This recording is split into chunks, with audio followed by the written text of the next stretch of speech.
Now, Wyatt, you're going up against two mighty fast guns. Dave and Tom McAllister know you never shoot to kill. Yeah.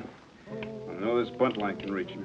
And while you're just crippling one of the McAllisters, the other will shoot you dead. It won't happen that way, Mr. Kelly. I'll probably have to drop Tom McAllister. Kill him? Yeah, if I'm lucky. This time there's no other way.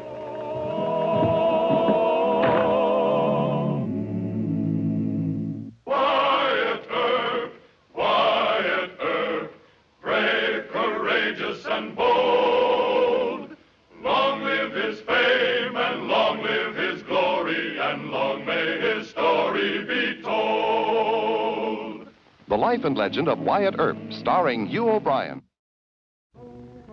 For 3 years, while Wyatt Earp was marshal at Ellsworth, Wichita, and Dodge City, he had risked his life many times by shooting to disable hoodlums rather than kill them. These hoodlums began to trade on Wyatt's compassion. Now in Dodge City, the McAllister brothers were to force upon Wyatt the hard choice of shoot to kill or be killed.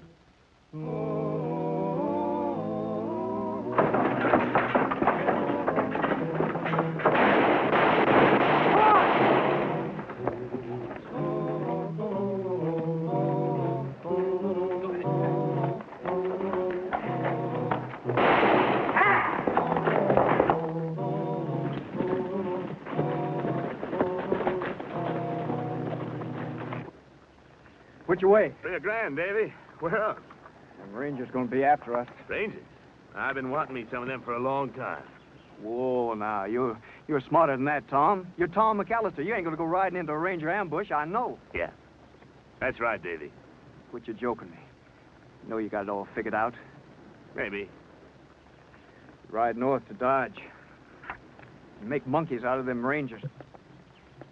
You know, Lucy King's my best girl, and she'll hide us out in Dodge. Quit joking, your little brother. Yeah, that was my idea, Davy. But I might have to gun that marshal of Dodge, what's his name? Earp. Wyatt Earp. Oh, sure, you gun him if he gives you any trouble. But the main thing is to show them Texas Rangers that Tom McAllister can give them the slip anytime he wants to. Yeah. And then sneak back in and get them when they ain't expecting it, huh?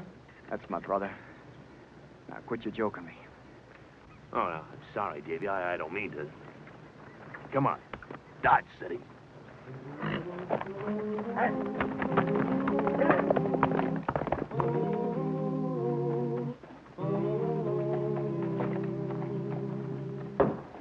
Telegram from the Rangers, marked urgent.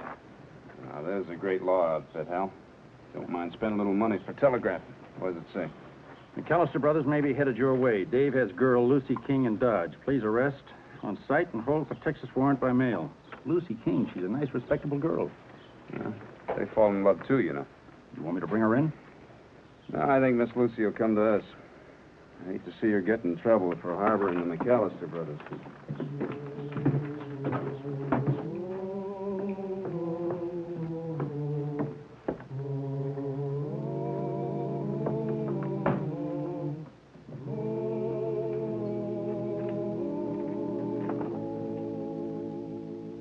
Friend.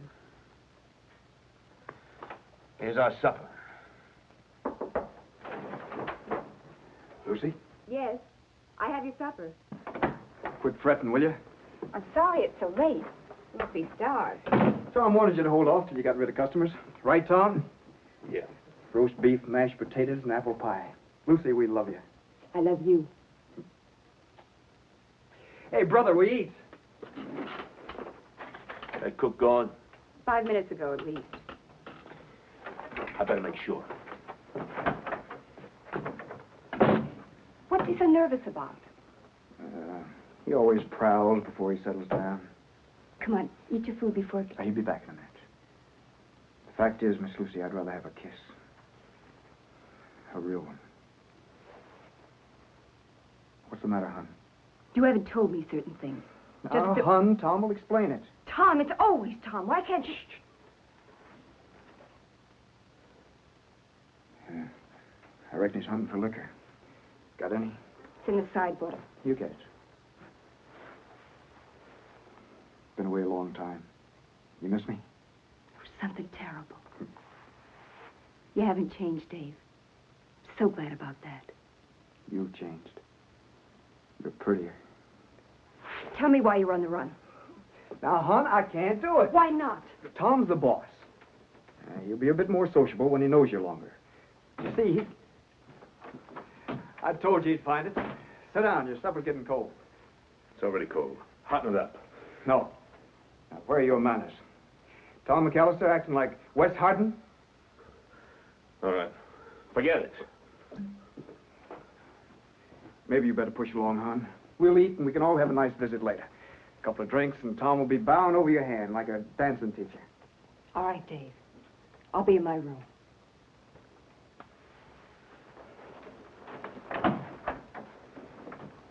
Thanks, hon.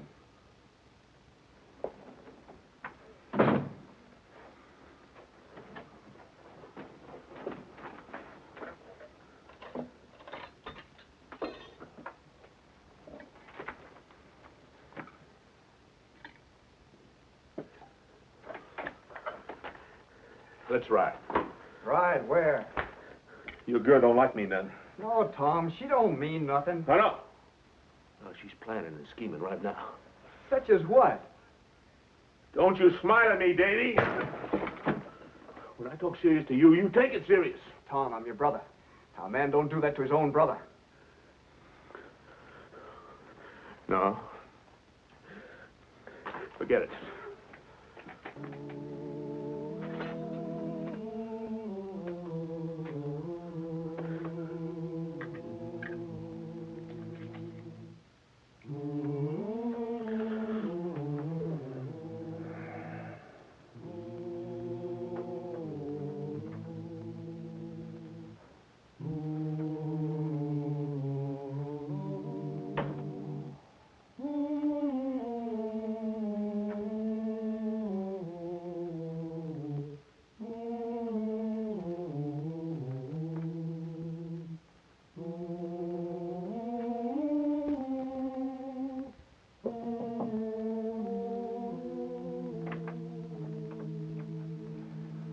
Where's Tom? He drank himself to sleep. Lucy, I don't think it's such a good idea, us coming to Dodge. We ain't never holed up like this before. That's why Tom ain't himself. You haven't told me why you have to hole up. Tom will never say. Well, we got in a gunfight. It was self-defense, but that part of it was. But just as we was leaving, 3 men came at us with guns. One was wearing a star. You killed him? No, not him, but just wounding a peace officer. The Rangers want us. Oh, Dave. But couldn't you say you didn't know he was an officer? We didn't. It was too late. The Rangers would just laugh at that.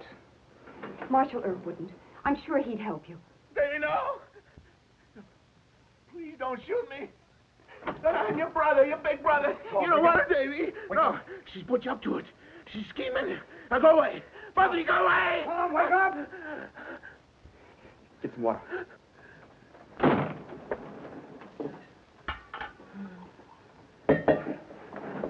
Here.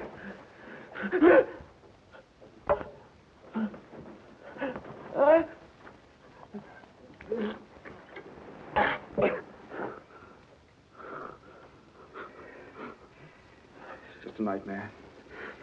He'd be all right now. Has this happened before? Bad dreams. Not this bad. Well, shouldn't we get Dr. McCarty? No. No, please. He's over it now.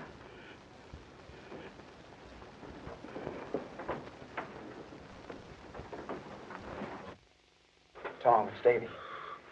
Nothing to worry about. He's just having a bad dream. My God.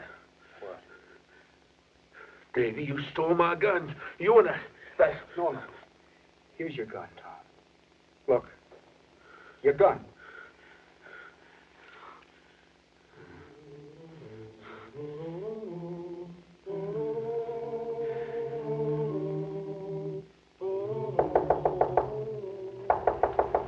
Who is it? It's Lucy King. Just a second. Tom Tom and Dave came back. I said they could stay, but Tom got to drinking. He got delirious. Take it easy, Miss Lucy. Sit down and tell me all about it. And I know whatever Dave did, it was Tom who got him into it. And I don't think Tom was having a nightmare. It was like a spell or something, Mr. Earth. Well, you may be right, Miss Lucy. Heavy drinkers, they often go into delirium. Yes, sir, I've heard of that. Look, here's a hold request I got from the Texas Rangers. Came this afternoon. Will you have to arrest Dave, too? Well, I would have arrested both of them before supper time, but I didn't want to get you mixed up in it. Now that you told me the truth, why, the Rangers can't accuse you of harboring fugitives. I want you to arrest Tom, but not Dave. I'm not going to arrest either one of them. What? I haven't received the warrant yet. I don't understand. I'm trying to give you a few hours to ease Dave and Tom out of your life and out of Dodge. Oh. You see, Miss Lucy, they're brothers, and you can't pry them apart. You only get hurt trying. Now, you better say goodbye to Dave. You haven't got much time. Yes, I guess you're right.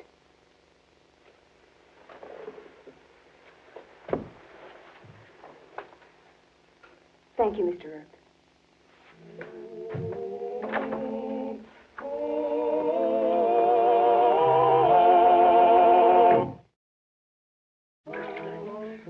Towel, Tom? Hey. Lucy? Yes, breakfast. Tom slept like a baby.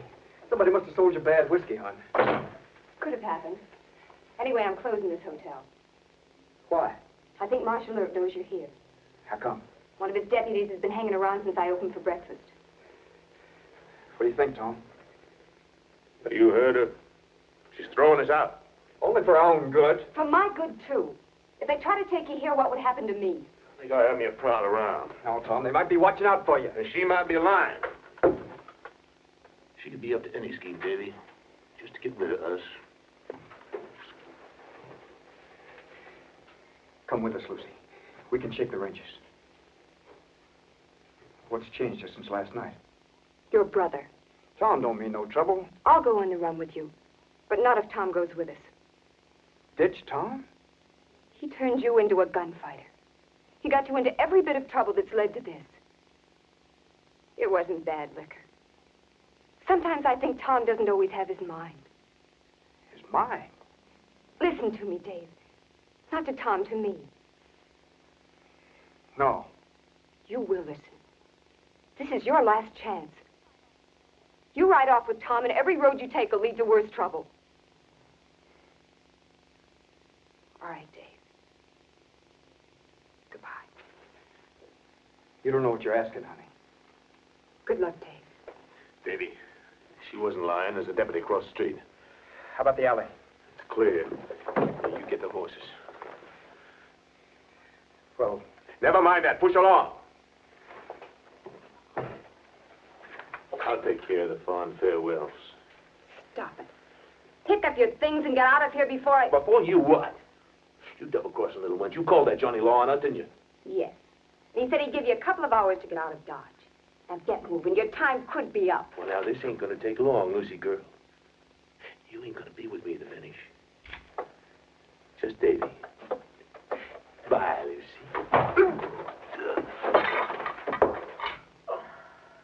My men took Davy in the alley. He isn't hurt.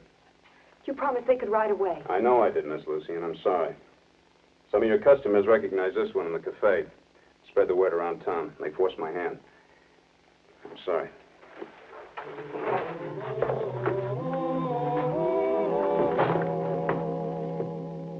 Marshal Erb, Yes, sir. this court cannot recognize a hold request. Where's the warrant for these men? It hasn't arrived yet, sir, but I have information that the McAllister brothers are wanted for killing 2 men and wounding a peace officer in Mobile, Texas. Reliable information? Yes, sir. Good. Then I can set bail at $500 each. You men got $1,000? no, sir. All right, Marshal, take them to jail. Yes, sir. Come on. Judge Tobin. Judge Tobin, I'm Lucy King. I could raise only $800. Won't you reduce their bond to that? Any objections, Marshal Erb? Yes, sir, I have. When I arrested Tom McAllister here, he was threatening her with a gun. Is that correct, Miss Lucy? Marshal Erb is mistaken, Your Honor. Tom wasn't threatening me. He bragged on his drawing when I joshed him. He drew to prove how fast he was. They didn't try to harm Marshal Erb or his deputies. The Texas charge could turn out to be a case of mistaken identity. Well, they'll reduce $800. Just a second, Judge. This one's a madman with a gun. You're a liar. Take it easy. That's enough. I'm sure Miss Lucy King is a hard-working, reputable young woman. She wouldn't try to mislead this court. You can release the accused, Marshal. Yes, sir, come on.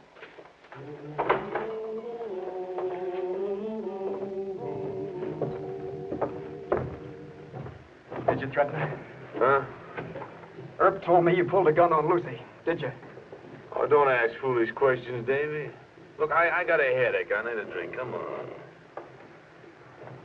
All right.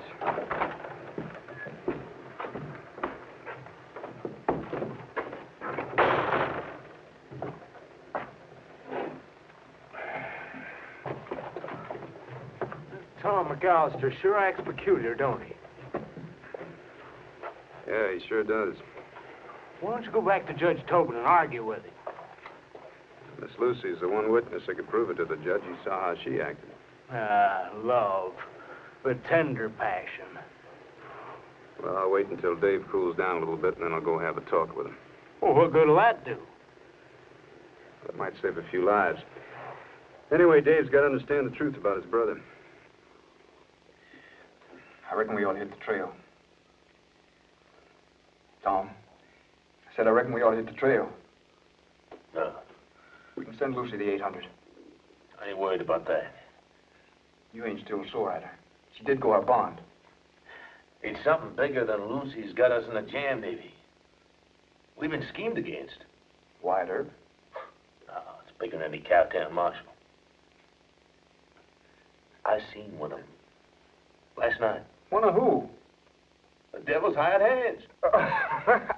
Oh, you're joking me again. Now, come on, we got... It ain't a joke. It's just as plain as day. You and Lucy aiming a gun at me, and him standing there beside you, egging you on. Oh, what'd he look like? You ain't getting that out of me. My gun. Daddy, you stole my gun. Ease off, will you? Had to check the guns. Check them where? Gun rack. Out yonder near the bar. Maybe you're scheming against me, too. You out of your mind. What did you say? We had to check our guns. Earp has deputies watching us, just itching to put us in jail. Now, let up. I'm going to stop your scheme, Davy. I'm going to stop it because I'm Tom McAllister. Yeah. Give Tom McAllister the smartest brain in Texas. Sit down and tell me how you're going to handle him. No. No, you'll find that out when the time comes. One of them might be listening. You're right. I'll go get the horses. What for? It was your idea. We ride out of Dodge. We gallop off when they ain't expecting it. Yeah. All right, Davy, you go over to that girl's house and get them horses. And you sit here and wait. Promise.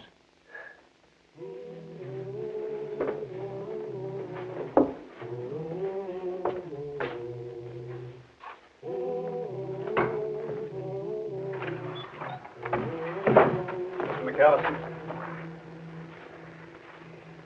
You arresting me? Got no warrant. Hear what the judge said? Then why are you tagging me? Mr. McAllister, I think your brother ought to be in a hospital. Nobody puts Tom away. You'd rather have him stand trial for murder? Rangers can't prove that. We're free on bail. Do I have to listen to you? No, sir. But you might be glad you did. A man loves his brother. Would you know anything about that? Yeah, I got 4 of them. Then what would you do if one of your brothers was like Tom? Huh? What would you do? Let the Rangers hang him? I don't know, but I'd sure do something. Tom's had bad spells before. He always gets out of them. Give me one last chance. You asking me to let you jump bail? What about Miss Lucy? I got a cattle spread in Texas. She'll get paid. All right. Take your brother out of Dodge. I can't put him in jail, and you know how he is. So if he hurts anybody, I'm going to have to kill him. Give us 10 minutes. Much obliged.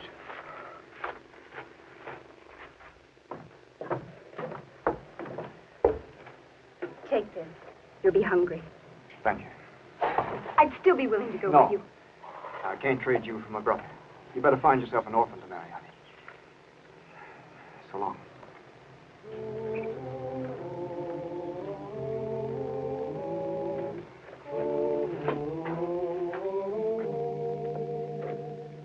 You gonna loco yourself? Your deputies say you pulled him off the McAllisters. Now, were you turning that man loose? Why? Dave's taking his brother out of town. Jump bail? No, Wyatt, what is this? Look, Mr. Kelly, I don't want a gunfight with the McAllisters. I'd have to shoot to kill. Well, sooner or later. Not a poor man with frequent DTs and this fool of a brother. I'll let the Rangers do that. Now, I know what you're thinking, and it's true. Want me to turn to my star? I'll do it.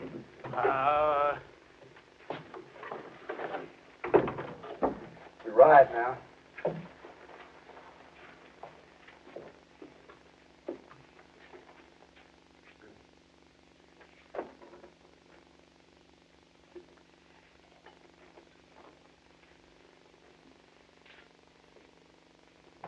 We'll get to the horses, Tom. Baby. The devil's hired hand. Come on, get on your horse! Come on! Ted!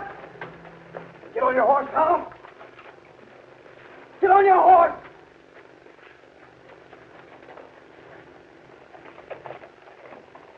David, you won't go down. Come on! Come on! Baby!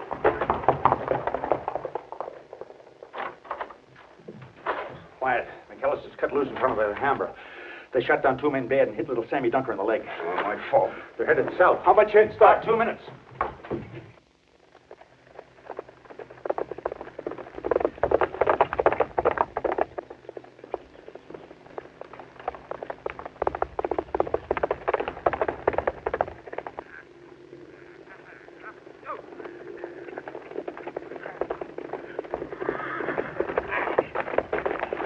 Come on, Tom! No, I'm going to drop him. Those devil's hired hands going to get us. Drop the gun, Tom! Drop it! Go on, Davy. Go on. This is my fight.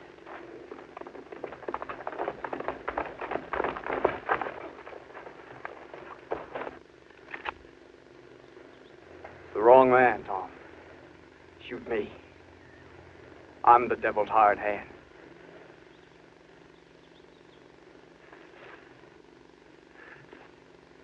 No, you're Davy. No. I'm the devil's hired hand.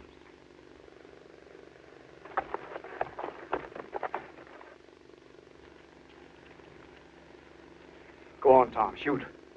Go on!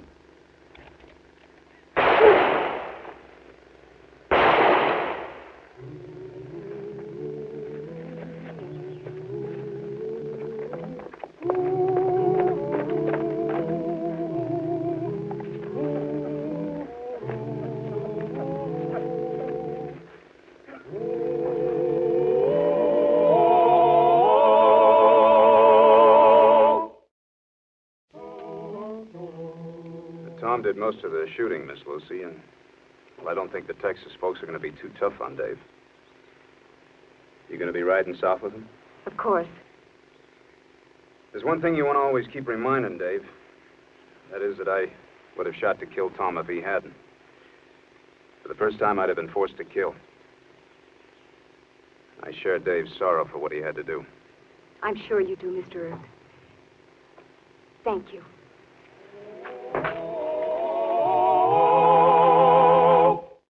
Well, the country, the old Wild West country. He made law and order prevail, and none can deny it. The legend of Wyatt forever will live on the trail. Oh, Wyatt Earp, Wyatt Earp, brave, courageous, and bold.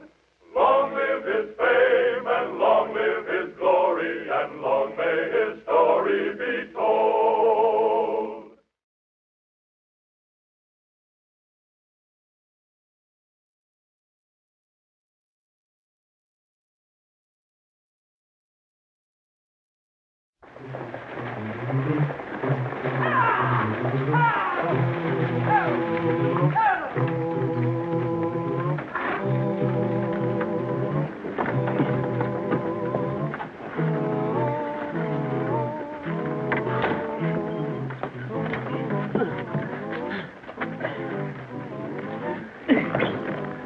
Who jumped you, Mr. Rennick? Skunky Grogan and his men. They had Doc Holliday with them. Are you sure? There's no Grogan or Holliday anywhere, even behind masks. Doc doesn't need to rob stages. How much do they get? Not a dime.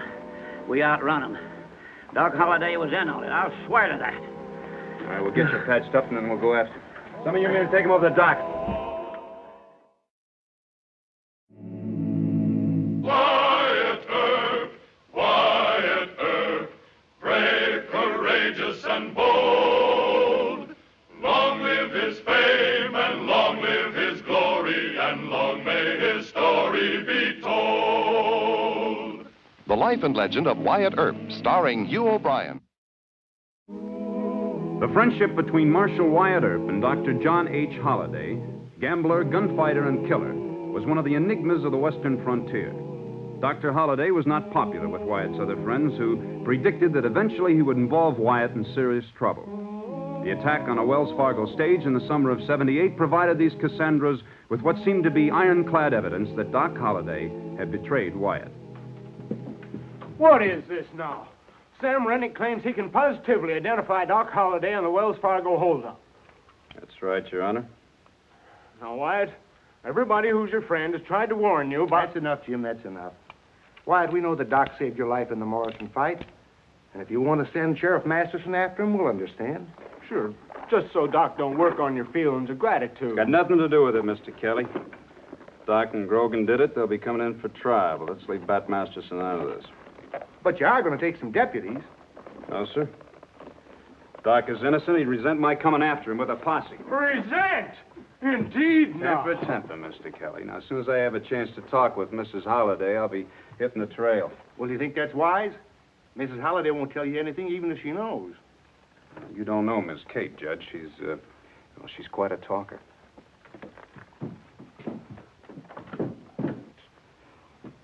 Doc Holliday, a sick man associating with Skunky Grogan. Well, maybe they did try to rob the stage. But why? John won over $50,000 gambling in Denver. Now, why would he want to turn to stage robbery? Well, maybe he didn't, Miss Kate. He probably did. Yes, life has been dull since we got to Dodge. John would rob a stage just for amusement. Did he tell you where he was going to meet Mr. Grogan? Oh, yes. I have it all written down over here. John never leaves without telling me where he'll be. Longhorn Creek on the old Cheyenne trace. Just listen to this. Katie, dear, Grogan's poker game. Address below. Just a few days, John. Deserves every bit of trouble he gets himself into. Well, maybe not, Miss Kate. Oh, yes. You would stick up for him. He's always right, and I'm just the nagging wife. Wyatt, are you going to arrest him? I guess I'll have to. Well, all right. But don't you go shooting at John. He told me he'd never pull a gun on you under any circumstances. He said that? Yes. John really likes you. I guess you're the only decent friend he has in the world. Oh, when I think of him sitting on that damp ground playing poker with Skunky Grogan, I could... I know Doc must be a considerable trial to you. You could never know what I've been through with that man. Why couldn't I have fallen in love with somebody like you? Well, thanks, but you didn't. And that's my misfortune. Now, don't you worry, because I'll bring Doc in real safe and sound, huh? Wyatt.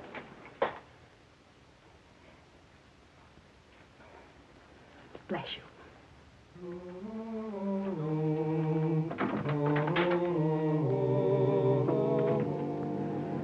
Well, Sir Doc, I believe in myself another $100 worth. I'll call you. Hold it. Somebody's coming. Who are you? Hold it! No shooting. Doc, I want a powwow. Blast it all. Holster that gun, Skunky. You know him? I do, worse luck. It's Wyatt Earp. He said no shooting. Well, ain't he that John Law from Dodge City? He's an acquaintance of mine. He said no shooting, but I didn't. Anybody else feeling hostile?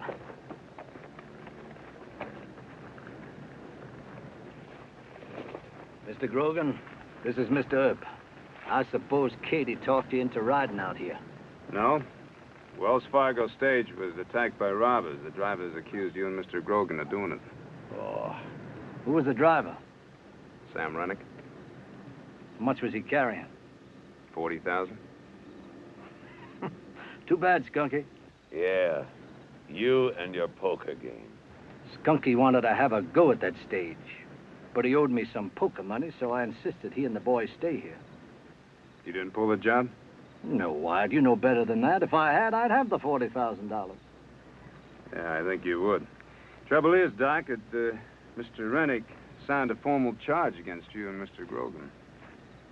So your duty calls on you to interrupt a quiet poker game. You mean he'd try to arrest us? He will arrest us, Skunky. Hold it! All of you. There's something I've got to prove to Wyatt Earp. And while I'm proving it, you, my friends, will be better off in jail. Now get on your horses, all of you. Start back for Dodge.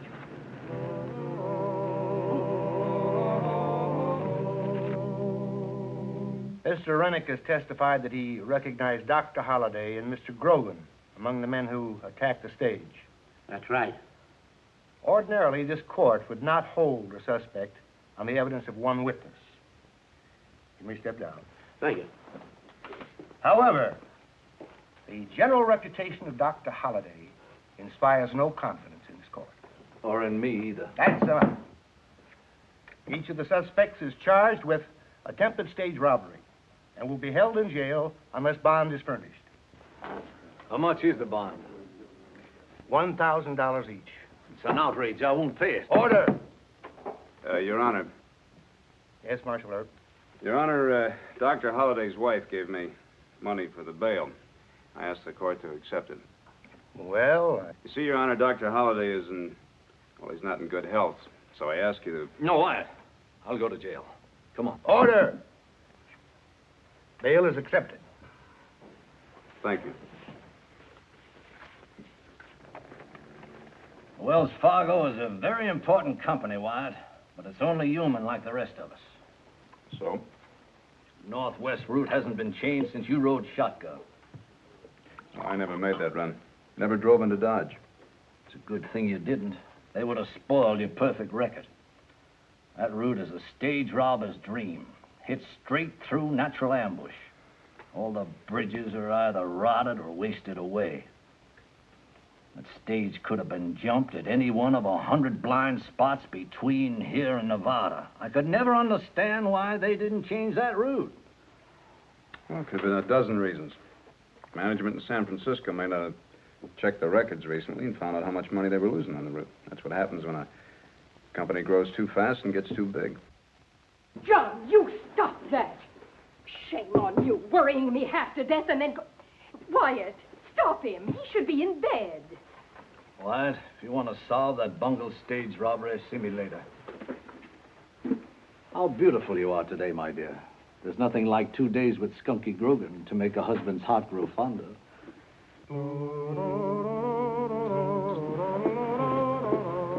Katie?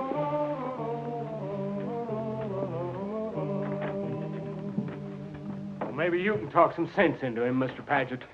I don't understand this. The Marshal and Wells Fargo are old friends. Now, you say he doesn't believe the Grogan outfit attacked number 81? Not only that, Doc Holliday has him twisted around his little finger. Why, 'tis a scandal of our town. Doc Holliday. Oh, yes. Well, the man's a gambler and a gunfighter, but I never heard of him robbing a stage. He'd do it if the idea appealed to him. In fact... Howdy. Mr. Earp, Mr. Paget of Wells Fargo. Howdy. I'll leave him to talk some sense into your head. Thank you, Mr. Kelly.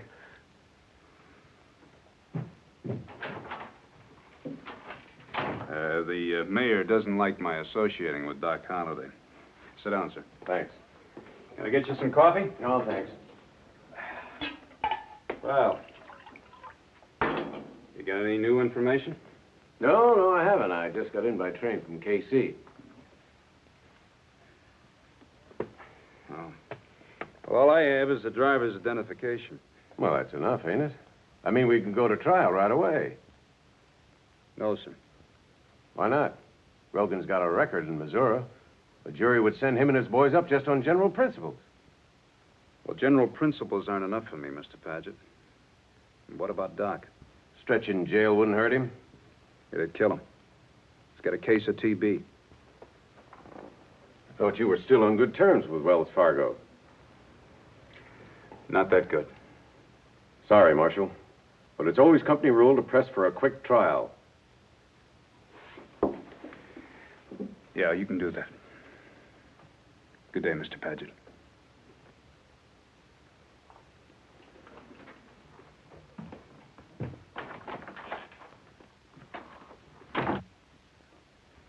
Al? Yes, sir. When's the next stage leave for Nevada? 12 noon. All right, duty roster's on the desk. You take over. Yes, sir. Meet me at the stage depot with a shotgun and a Winchester. I'm going to go talk with Doc Holliday.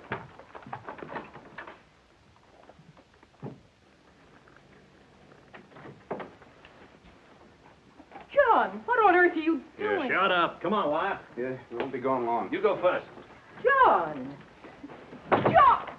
John, you never leave without telling me where you're going. Locking me in.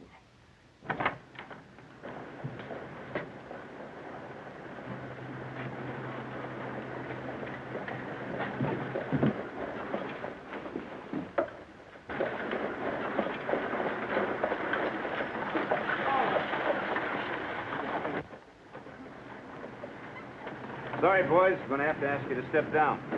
We're making this run for you. It's in the nature of a little mission. Come on, get down. Move.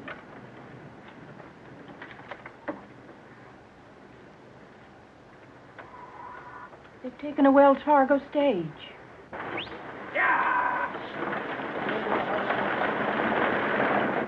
They stole it.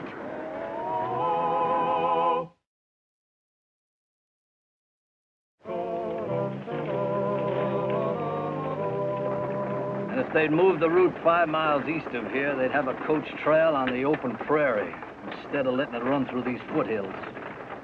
Better drainage when it rains, Doc. The ground gets just as muddy for hoodlum horses as coach horses. Well, that's true, but as Loyalty. Ridiculous loyalty. Just because you worked for them 8 years ago. You hate to admit that Wells Fargo can commit one blunder. Don't you believe in being loyal, Doc? Not when it blinds a man to the truth.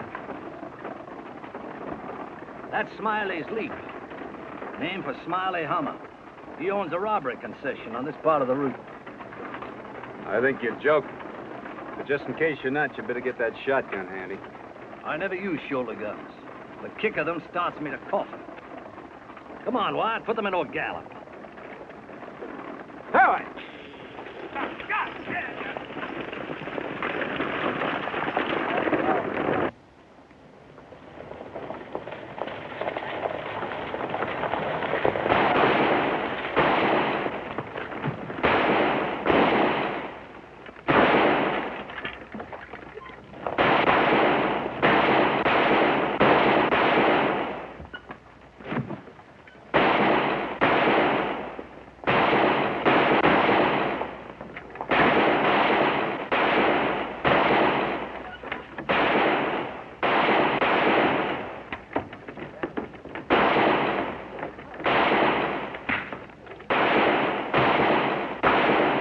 many of them, Wyatt. Let's get out of here.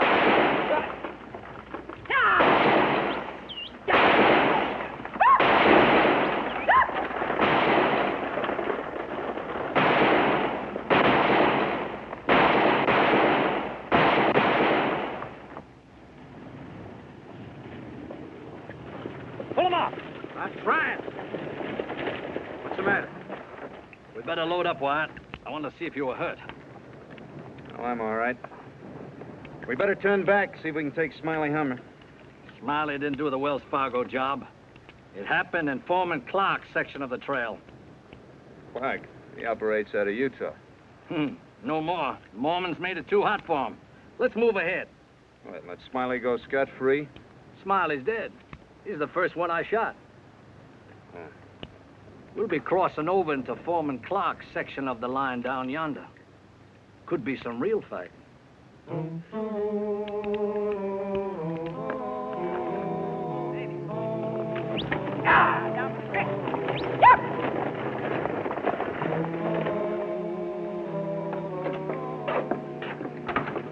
Let's hold them up. They won't go. What do you mean they won't go? They're all Earp and Masterson deputies. They say if Wyatt took that stage, he took it for a good reason. Oh, sure. I'll ask Judge Tobin to swear in a citizen's posse. No, you won't, Mr. Paget. What? You can't send greenhorns after Wyatt and Doc. You get too many men hurt and killed. Now, Wyatt and Doc are the two fastest guns I ever heard about. And if you want them arrested, you arrest them. All right, I will.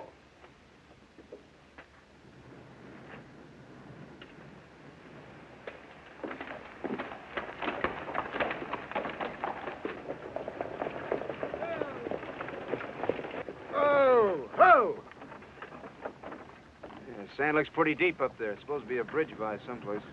Used to be. Up the stream a piece. Indians burned it. Yeah, well, I better get down and take a closer look. You're just wasting your time. Suit yourself, Wyatt. Hey, come! Hey! Get that!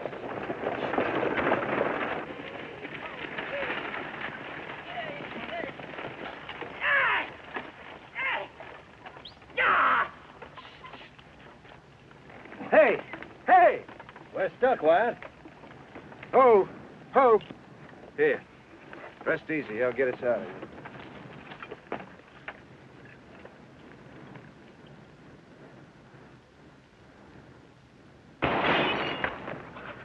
My last pint. Let's run. You hit? No. Let's rush him. No! Hold your temper. We'll stay here. You scummy sidewinder whiskey thief! Come out of that brush! Hold it! Hold your fire! Doc Holliday! Doc, we might have shot you. Blast you, Foreman. One of your thieves busted my last pint of whiskey. It was my fault. I was aiming at your head. Didn't mean to harm the pint. Well, that's different. Who's the John Law? Wyatt Earp. Oh, yeah, that friend of yours from Dodge. He ain't no friend of mine. I'm helping him on a Wells Fargo case to save my own hide. I'm accused of a holdup I didn't even commit. Wyatt, this is Foreman Clark. You want to talk to him? Yeah, I sure do. All right. Seeing as you're with Doc, let's go back to camp. Wyatt, Foreman don't like peace officers any more than I do. But he's got sense enough not to try any gunplay with the two of us. Well, that's what happened so far. Judge Tobin is holding Doc and Mr. Grogan for the job. I don't think they did it. That's smart thinking, Mr. Earp. No stage has ever gotten away from Doc. It's right. That's what I told him. Who do you think did it? Well, not me or any of my boys. That twisty hoodlum, Sam Rennick, the one who testified he saw Doc, he used to ride with us. And nobody who knows him would ever believe him. How'd he get a job with Wells Fargo? Oh, well, heck. Everybody makes mistakes, Mr. Earp, and they do too once in a while. All right, Doc? I told him. You never said you knew Rennick. Doc let Rennick identify him, didn't say a word. Well, sure. I wanted Grogan to stay in jail. Skunky was into me for $3,900. Well, who do you think it was, Doc? I think it was Webb Dillard. Yeah, Dillard. Could be. He sneaks in and out of this territory. Makes a lot of sense, Wyatt. Yeah, but why would Rennick accuse you and Mr. Grogan? Well, I think that Webb Dilliard paid him to accuse Grogan and me. What's Dilliard got against you, Doc? Last time I was in a game with Webb, I threatened to cut his throat. Otherwise, why would Sam Rennick accuse Skunky and me if Webb Dilliard wasn't paying him? Yeah. And you say that Dilliard even shot up Rennick? One of his own spies on the Wells Fargo driver list. Yeah, that's right. All right, where can I find Mr. Dilliard? Well, you save yourself the trouble, Mr. Earp. Doc and me will find him. You bring him into Dodge? Why, sure. How about it, Doc? You can count me in on that. Might take a little time, though, Marshal. How much time? 2-3 days. Say, Clark. Yeah? Have your boys help Wyatt dig that stage out of the sand. Right. Pecos, you and Dave and Alfredo. Go along with the marshal. Thanks. Oh, Doc. I'd like to have Mr. Dilliard and some of his men alive. I would, too. Killing's too good for them.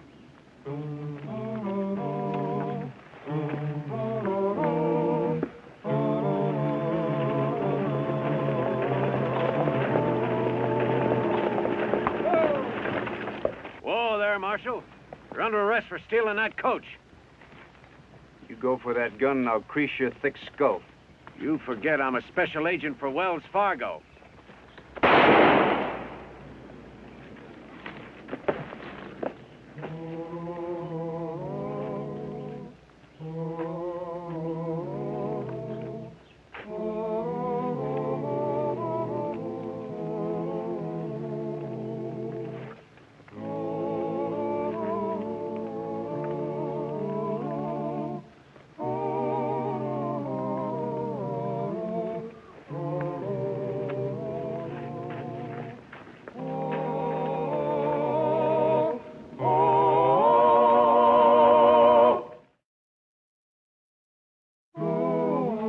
I can only conclude that you've lost your mind. Turning Doc loose. Trusting him and Foreman Clark to bring Dilliard in. And finally, what do? Fire on a duly accredited agent of Wells Fargo. The man's a fool. Indeed, now. He was only trying to do his duty as he saw it. Furthermore, wait a minute, Judge. Wait a minute. I'm an old Wells Fargo hand myself.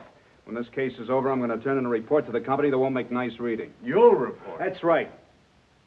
Straight to the home office in San Francisco. They let the whole Nevada route go to rack and ruin, and then they send an idiot like this out here to make things even worse. I'm tired and I need sleep. Now, Wyatt, this is hard for me to say, but Judge Tobin and I have to save you from the influence of Doc Holliday. Well, that's odd, Mr. Kelly. See, Doc is hoping that somebody will save him from my influence. Oh, wake me up when Doc gets in with the prisoners, will you? That's enough for now, Jim. But we agreed to suspend him. There's plenty of time for that. Let him wait a little longer for Doc Holliday. That'll be the real lesson. You kowtow people make me sick. Holliday's flown the coop and you know it. Next thing, you'll let Grogan and his men out of jail. I gotta telegraph my company for instructions.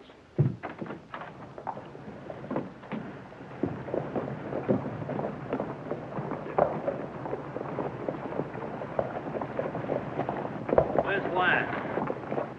He went to take a nap. Oh, he did he? I could do with a nap myself. Webb Dillard and Associates. Come on, Kelly. Start earning the pay you graft. You'll find the guns in the saddlebags.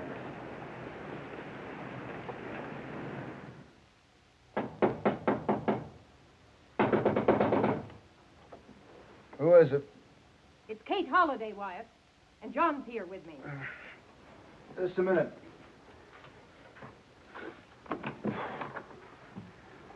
Oh, come on in. Won't you sit down? No, thanks. Look at him. Wyatt, just look at him. The doc looks the same as usual, Miss Kate. Did you bring the prisoners in? Yes, Wyatt. Thank you, Doc. They turned Skunky Grogan and his boys loose. Now John wants to ride up to Skunky Grogan's camp and start that poker game again. Oh, Wyatt, stop him. Save him from another sick spell. Katie, it's my life, and it's my money. I gotta go and win it back from Skunky Grogan. Now, wait a minute. If you win from Grogan, he'll pay you back in stolen money, won't he? You'll have to prove that, Wyatt. Katie, don't hang around this room. They'll throw Wyatt out of the church. What am I going to do? Well, Miss Katie's your husband. And he's my friend. Katie. Come on.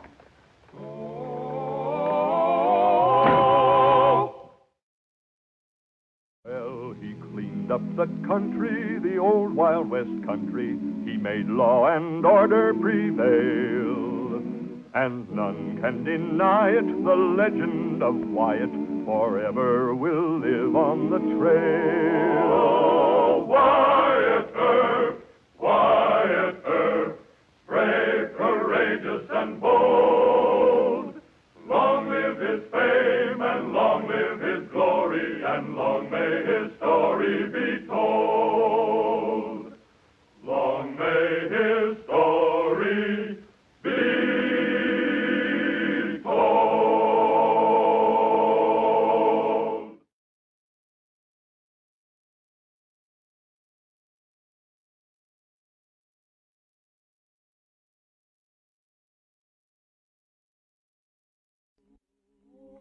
Bring here.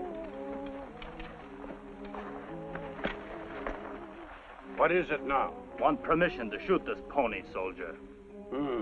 You and Wyatt Earp said we could shoot him if Mr. Earp failed to come with our money before sundown. Sun not down yet. We Pawnees, we keep our word. Earp must keep his. You shoot me, my friends will kill every Pawnee found off the reservation. No. We wait till dark. If Earp not come by then, shoot him.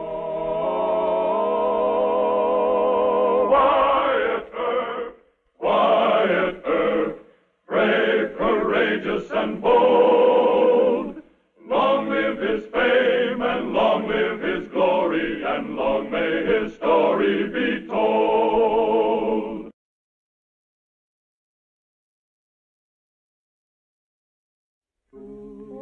Following the Custer Battle in June of 1876, the Army organized a service of security and information. In frontier times, men used the term Secret Service. The main objective of Secret Service officers was to keep watch on the various Indian tribes to forestall an outbreak by angry red men, smoldering under the harsh injustices of the Indian agency system. As Marshal of Dodge City, Wyatt Earp found himself caught in a Cold War, which could at any time erupt in the shrieking of Indian rebels on the warpath.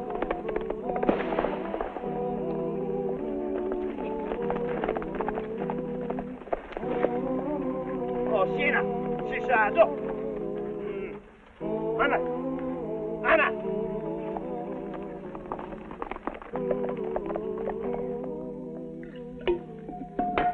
Well, they must have been Pawnees out of the Oklahoma Territory. They're pretty bad shots on horseback. Say, I thought that Brave Bull signed a treaty. Well, he did, but he can't control Young Wolf. Say, isn't that a bunt line special? That's right, Lieutenant. It is. Colt Factory had a few made up for Ned Buntline. Say, maybe you're thinking of getting a lot more of the Secret Service.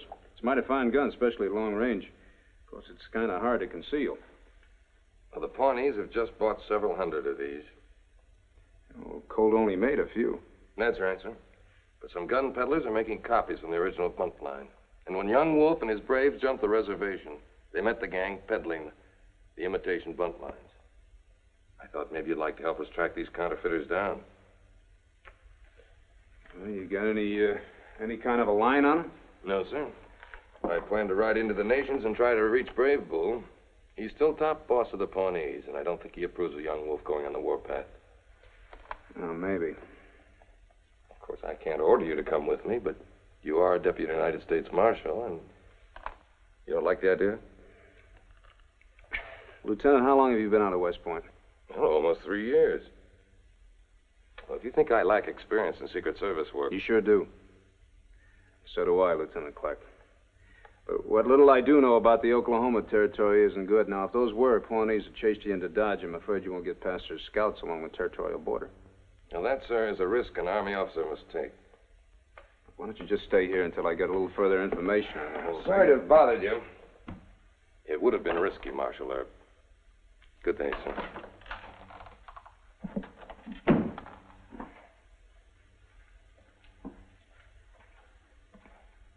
He's gone. You can come in now. Mr. Cousin, you and Mr. Brother have been talking about my bunt line special. We say bunt line shoot 300 yard. Kill coyote on run. You say this to the Pawnee? Not Pawnee, no. We say to Cheyenne in Peshwashka. Yeah, well, you talk too much and in the wrong camp. And that young officer that your Pawnee brothers chased to make a joke may lose his scalp. Pawnee not hurt him, Mr. Erb. Yeah? Well, he's riding south to try and find Young Wolf. Long Knife, ich hear Young Wolf. Ich check my cousin, Young Wolf FBO Beniji. Young Wolf by bunt line? Yeah. Couple of hundred of them, according to Lieutenant Clark. Now, you see, that makes me responsible. I gotta try and find Young Wolf and the peddlers who sold him the guns. Belinka, Wyatt Erb, ich hear Bialto Bakahizo. Young Wolf Reservation, Kochi FBO Beniji. Young Wolf on warpath. He's got crazy boys with him. Well, he jumped the reservation, but he's not on the warpath yet. You sure? Mr. Cousin, you and I have been friends too long to have any twisted talk. Now, you know that Young Wolf can't make a move without Brave Bull giving the word. If you and Mr. Brother are afraid of Young Wolf, I have to try and locate him myself. Young Wolf, Batman. I tell Mr. Erb the truth. We are afraid of him. But we are your friends. You not die alone, we die too. Well, I'm not aiming to have any deaths in the family, Mr. Cousin. And I'll tell you something. I'm more scared of the United States Army than I am of Young Wolf. Belinka Wyatt Erb, Long Knife. Push no higher, Mr. Erb. Push no higher. You make joke. No. The Army's got a new secret service. Scouts, spies. Brave but inexperienced young men who think that they can break up this gun-running business by, well, posing as traitors like Mr. Clark did. We'll trail Lieutenant Clark. He won't find Young Wolf, but Young Wolf will sure find him.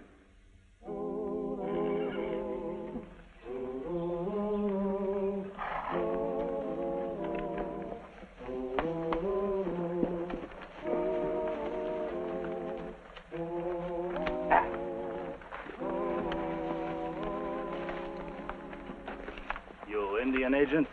No, I'm a trader. What you sell? Guns, cartridges, whiskey. You stand straight like pony soldier. Nojiro.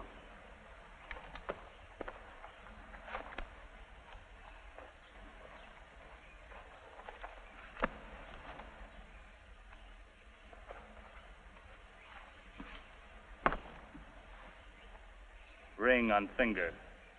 Where is ring? I sold it.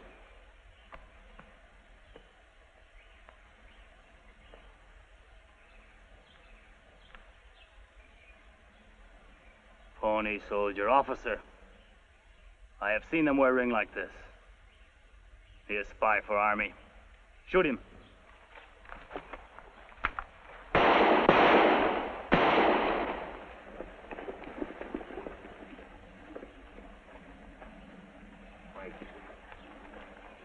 White man, get off horse. Cheyenne, move back.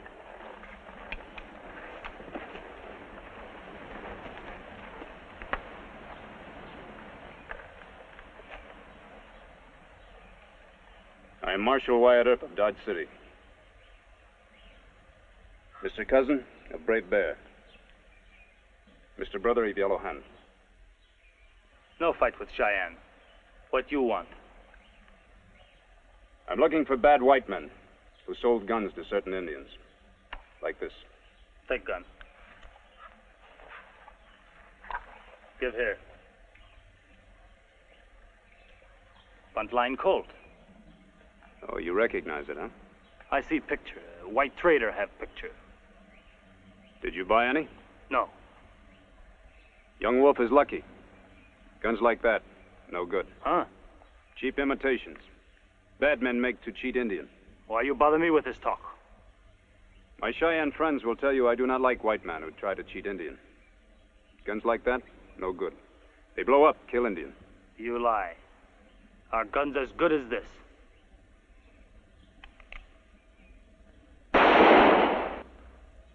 Our gun's better. Fine. I'll have to try and find some bad bunt lines. Maybe the Osage were stupid and bought... Liar. I show you. Monojo.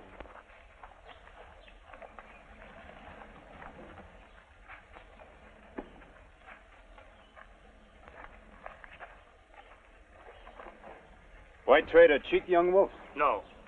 Bring cartridges. Nemo.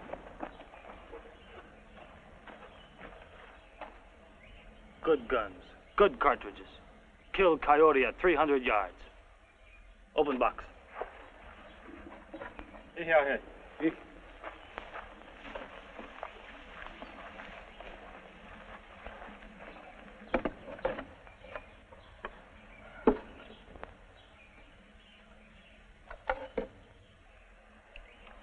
Chakma, ye. Ek be a noble, ik chakma. You shoot gun.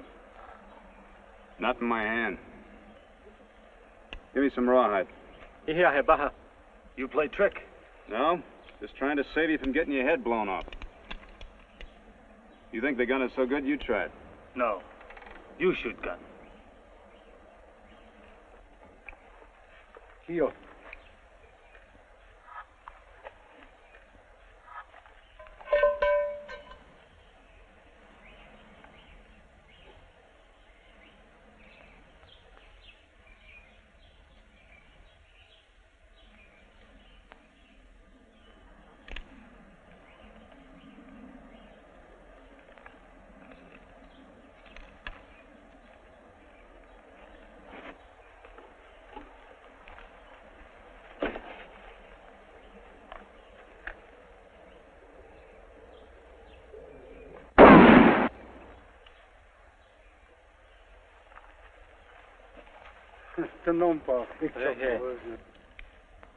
The gunsmith who put this together didn't know how to ream the barrel into the frame. Maybe he didn't care. Maybe he wanted you and your men to get killed. One bad gun. Rest are good. All right. Let's try another one. Molojo.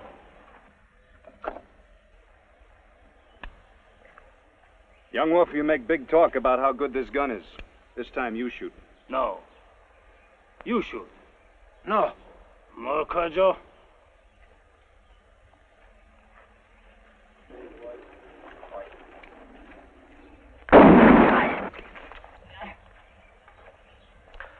Ula malay malo.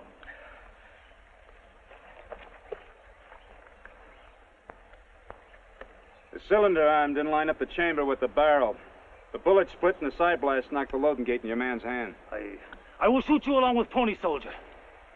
Mr. Cousin, explain to young wolf that shooting up people isn't going to help him get his money back from the men who cheated him. Pelinka, Wyatt Earp. Ate pi alta baka hayicho. Hatak. Gokma. Hatak. Machalolo. Ich chakma. Ate pi alta baka hayicho na galing bakalo. Hatak. Ik chakma. Howdy, Lieutenant. You still have a gun? Why don't you do something? Well, I tell you, I never did figure myself to be the equal of 12 Indians armed with Winchesters. You just take it easy. Maybe we can talk our way out of it. I'm an officer of the 2nd Cavalry. Yeah, it's a good outfit, too. Morris Robert Lee used to be its colonel. But as far as Young Wolf is concerned, you're just a pony soldier he caught spying on his camp. It's my duty to try to escape. Yeah, well, not right now. Now, the Army can't use any dead officers, you know. Mr. Brother say Young Wolf bow wow. Fine. Lieutenant, they should have taught you something about Indians at West Point. As long as Indians talk, no shoot. And I happen to know Brave Bull. Didn't you trade some of his ponies for those fake bunt lines? True. Well, I'm offering to arrest the cheating peddlers and get your money back. Nah. Well, of course, maybe Brave Bull has changed. Maybe he doesn't mind being cheated. Old Chief Ray's devil about this. Well, then why don't you send for Brave Bull and let him say whether he wants to kill a couple of white men or whether he wants the price of his ponies. I will send for Brave Bull. But you and Cheyenne and Pony Soldier are prisoners. Fair enough. Mr. Brother and Mr. Cousin will turn in their rifles. Here. I forget about this gun. Why you not shoot me? Because you get control of your temper? Talk like a sensible chief? Stay that way, Young Wolf.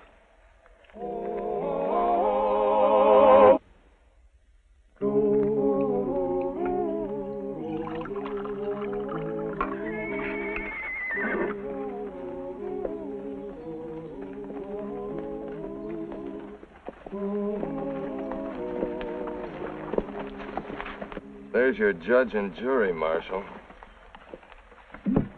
Keep underestimating Indians, Lieutenant. You could have made a fight of it. Oh, sure. John Law, you come.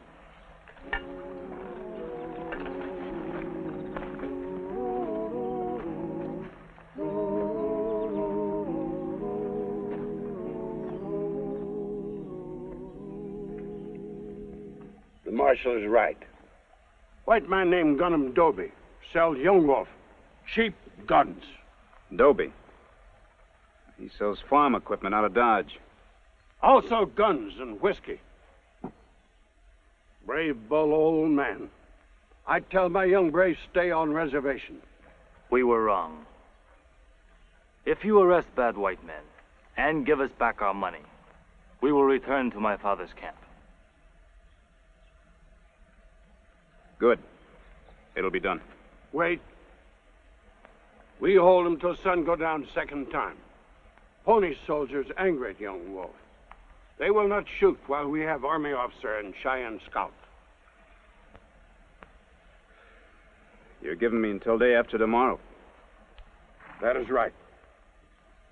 Brave Bull, I will need Mr. Cousin and Mr. Brother. Why? They must try to buy guns from Mr. Dobie. That way we will have evidence to show our judge. I can get into trouble leaving the officer here, Brave Bull. I wish that... No! Officer, stay. Talk is finished.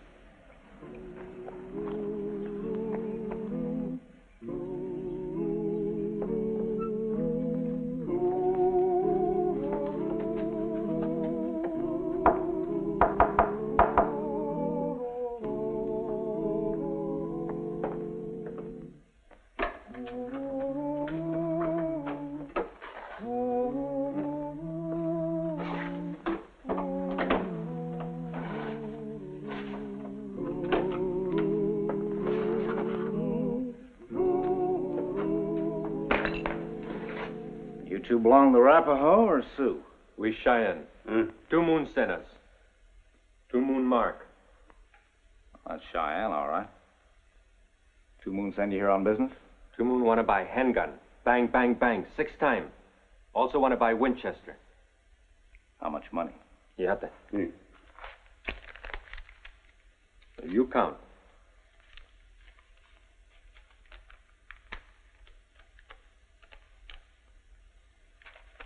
Not enough. I've got a lot of guns to sell. I can't risk my neck on a piddling deal. We get more. How much? $5,000. That'll buy 100 guns, you tell 2 Moon. But he'll have to pick them up at stage stop 11, first north of Dodge. We tell Chief. Be back tonight. Through the back room. I'll show you.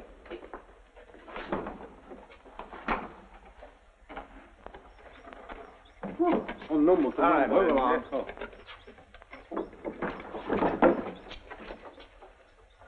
Get the money. You're taking quite a chance, ain't you, boss? It's our last deal. 2 Moon will pay $5,000. We make delivery, pocket the dough, then ride south. Not into pony country, I hope. You still don't get it, Pete. Indians never fire new guns until they meet the enemy. Well, you steered us right so far. Say, you better get started packing all the guns on hand. I promised those Cheyennes there'd be 100. Buttlines and Winchesters? Yeah. There's not more than 80, all told. Well, that's near enough. For that.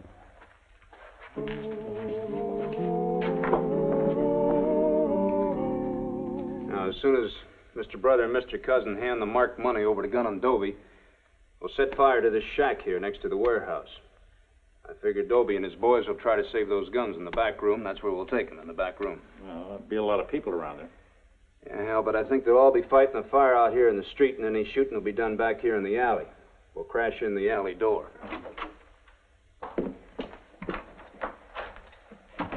Why, this is Major Hendricks of the 2nd Cavalry. Howdy. Marshal Earp, where's Lieutenant Clark? Well, Major, I had to leave him with Brave Bull as a hostage. You did that. That's right.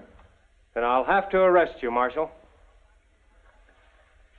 How many soldiers you bring with you? I don't need soldiers. You're under arrest. I'm sorry, sir. Take his gun. You'll do time in federal prison for this, Earp. Yeah, I may at that. I haven't got time to explain this whole thing to you or do it at the warehouse. I'll take him in the cell.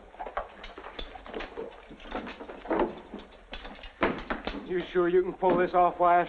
Nothing's for certain, Mr. Kelly. Come on, let's get going. Hal, you and Brick catch up with us.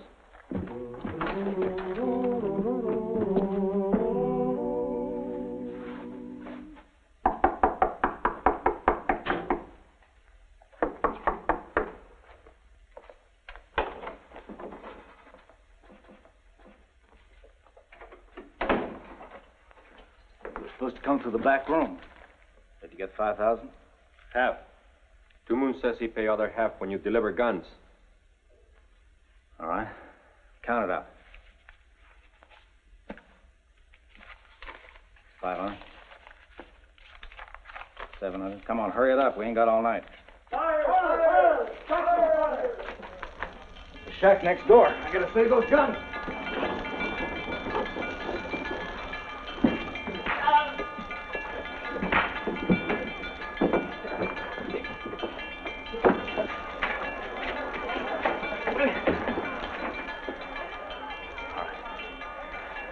Clean out that safe. And you engines are gonna get it. Here we go.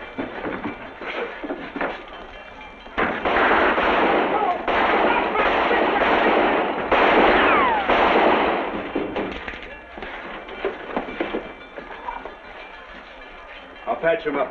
Take all the money out of the safe. You're dirty John Laws. You killed Louis. I can't take chances winging him the way Wyatt does. Yeah, put the cuffs on. See you.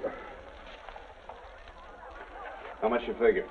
Enough to buy many ponies. Out in the head. Wyatt, you in there? Open up! What are you trying to do? Set the whole town on fire? Fire's out, isn't it? Well, almost, little thanks to you. Why, Mr. Doby, what you hurting about? Peddling guns and whiskey. All prisoners taken care of, Wyatt. Good. Take him along. I gotta ride fast. Oh, hold on. Where are you going?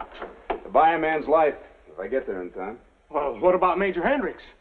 I'll hold him for an hour or two and then let him go. Maybe he can try me for treason later.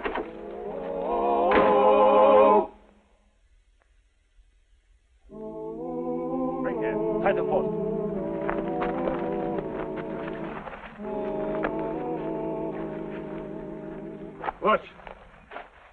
What is this? The sun is down, and Marshal Earp has not brought back our money. No. Tell him to wait. But the sun is down. Earp agreed if he didn't come. Sun not all way down. Tell him to wait. Okay. You're too much hurry to kill soldier. Marshal Earp say sunset. Sun all way down. We wait.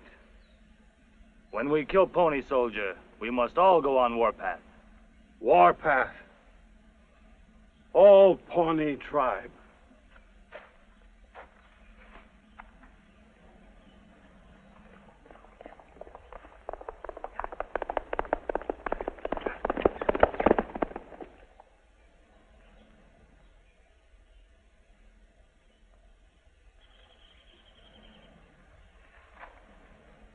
Sun is down. Tell him to shoot. Okay.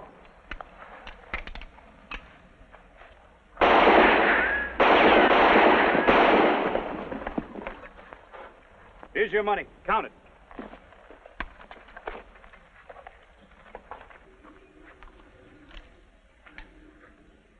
I guess I should make a speech of thanks. Save it. Climb on your horse. I'll cover you. Go on.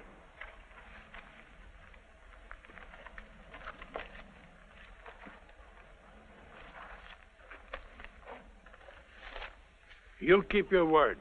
We keep ours. All right. But take your young men back to the reservation. Unless you do that, I'll be after you with many soldiers. If there has to be a fight, you will die first. And then Young Wolf. No fight. Good.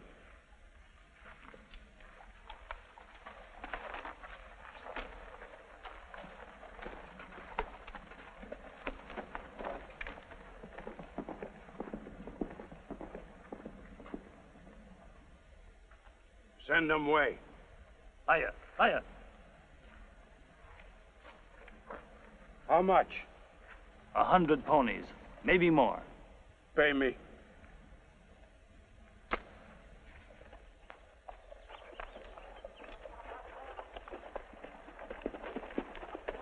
Mr. Earp, I've been a fool. Yes, sir.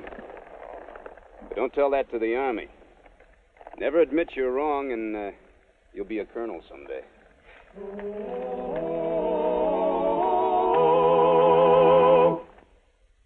Well, he cleaned up the country, the old Wild West country. He made law and order prevail. And none can deny it, the legend of Wyatt forever will live on the trail. Oh, Wyatt Earp, Wyatt Earp, brave, courageous, and bold. Long live his fame, and long live his glory, and long may his story be told.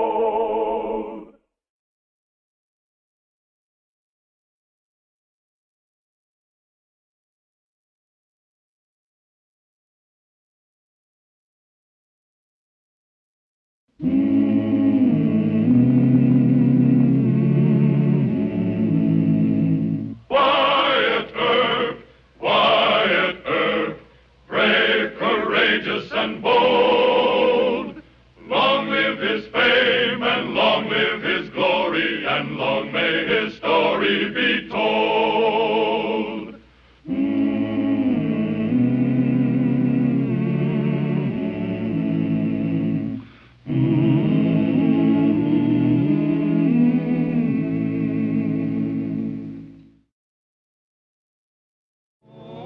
Marshal Wyatt Earp could never complain that life in Dodge City in 1877 was boresome routine.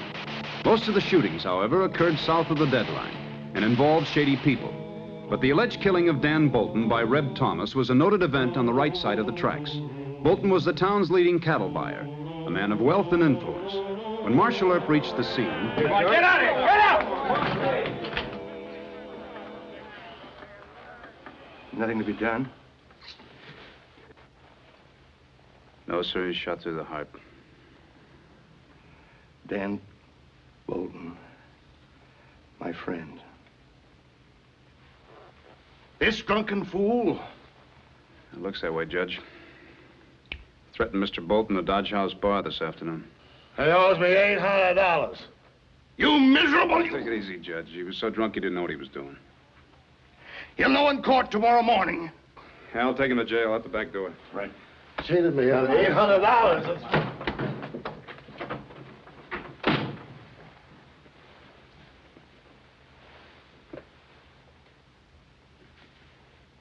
You want me to tell Mr. Bolton's family?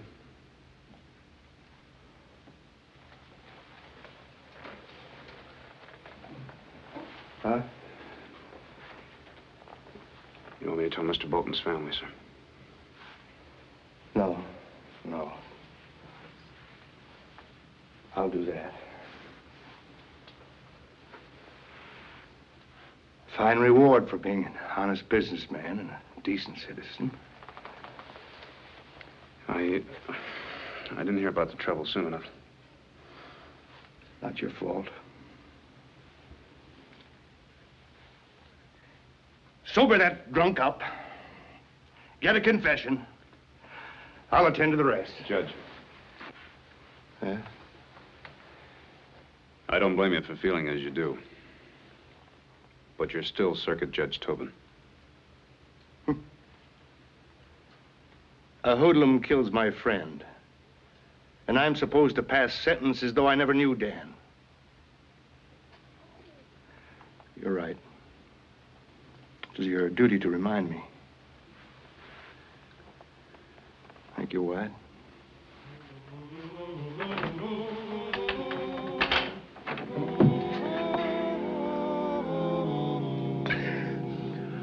Ain't nothing like black coffee. Unless it's canned tomatoes.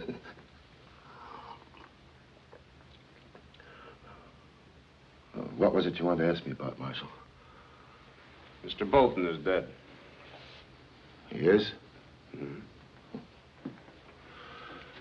Can't say I'm sorry. He was no good cheating a liar. You killed him. We found you in his office. This your gun? Yeah, that's my Colt's Navy. The gun was in your hand, the cylinder had been fired, and the bullet struck Mr. Bolton in the heart. Well? Own up to it, Reb. Court will take it easier on you. Oh, no, sir, I didn't kill him. Go get a can of tomatoes. Oh, no, Marshal, I'm sober enough. I aim to get my money or kill him. I'll own up to that, but... When I got up to Dan Bolton's office, I was so blamed drunk I could hardly walk. I guess I must have passed out. You were wearing this. You remember that? That's a Frontier coat. Yeah. It don't belong to me.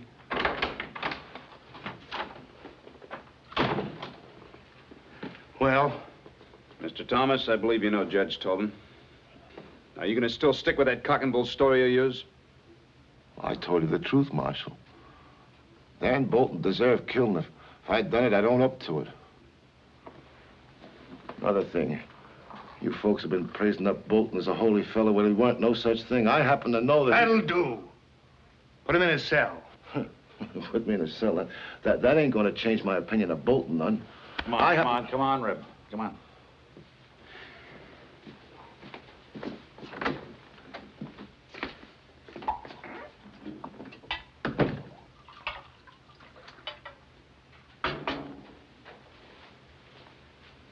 Sit down, Judge. Rest yourself. You've been through the ringer. I promised Dan's family that justice would move quick. Yes, sir. I'll appoint a lawyer to defend the man if he insists on pleading not guilty. How's our jury panel? Well, we got to get some more. I'll do it tonight, will you, Wyatt? None but good men. I want a fair trial. An absolutely fair trial. Evening, Mr. Morse. Oh, hello, Wyatt. Hey, were you here when Reb Thomas had his quarrel with Mr. Dan Bolton in the bar? No, but Kathy, Mrs. Morse was. Will she be needed as a witness? No, I got plenty of witnesses. I'm kind of short on a jury, though. Let's see. Mr. Beasley, Mr. Summers, and Mr. David. They all live here, don't they? Well, Mr. Beasley and Mr. David left yesterday for Topeka. I think you'll find Mr. Summers in the parlor. Well, I'm going to be mighty short on the panel. Got 3 down sick and 5 out of town. Well, Wyatt, I was just thinking, if you're short, you can put my name down. Well, it's mighty kind of you to offer, but tomorrow's your rush day, isn't it? And Certainly is, Marshal. You and that conscience of yours, Heber. The trial shouldn't take long, dear. Oh, please, Marshal, you can find some other man. All right, Mrs. Morse. Thanks just the same. Always the easy mark. Can't you ever say no? It's a citizen's duty, hon. Why do they have to try Reb Thomas? He confessed, didn't he? I forgot to ask. You would. I'll ask him. Marshal Earp, Yes, sir? why are they holding a trial? Mr. Thomas confessed, didn't he? Yeah, well, he claims he didn't do it. I'm afraid I'm going to have to put your husband's name down on the panel. Mr. Summers, he says that he'd vote to hang Mr. Thomas just on general principles. You have an open mind? I think so, Wyatt. I'd vote according to the law and the evidence. Good. All this trouble about a worthless, drunken sot. Well, he's entitled to a fair trial, Mrs. Morse. Good evening. Just don't get to feeling sorry for that drunken killer. But Kathy, hon. This whole town is ready to lynch Thomas. Look, we're running a hotel here, and we can't afford to get public opinion down on us. But Kathy, I don't understand. I'm just trying to protect you from yourself. You're too good and kind. You always were.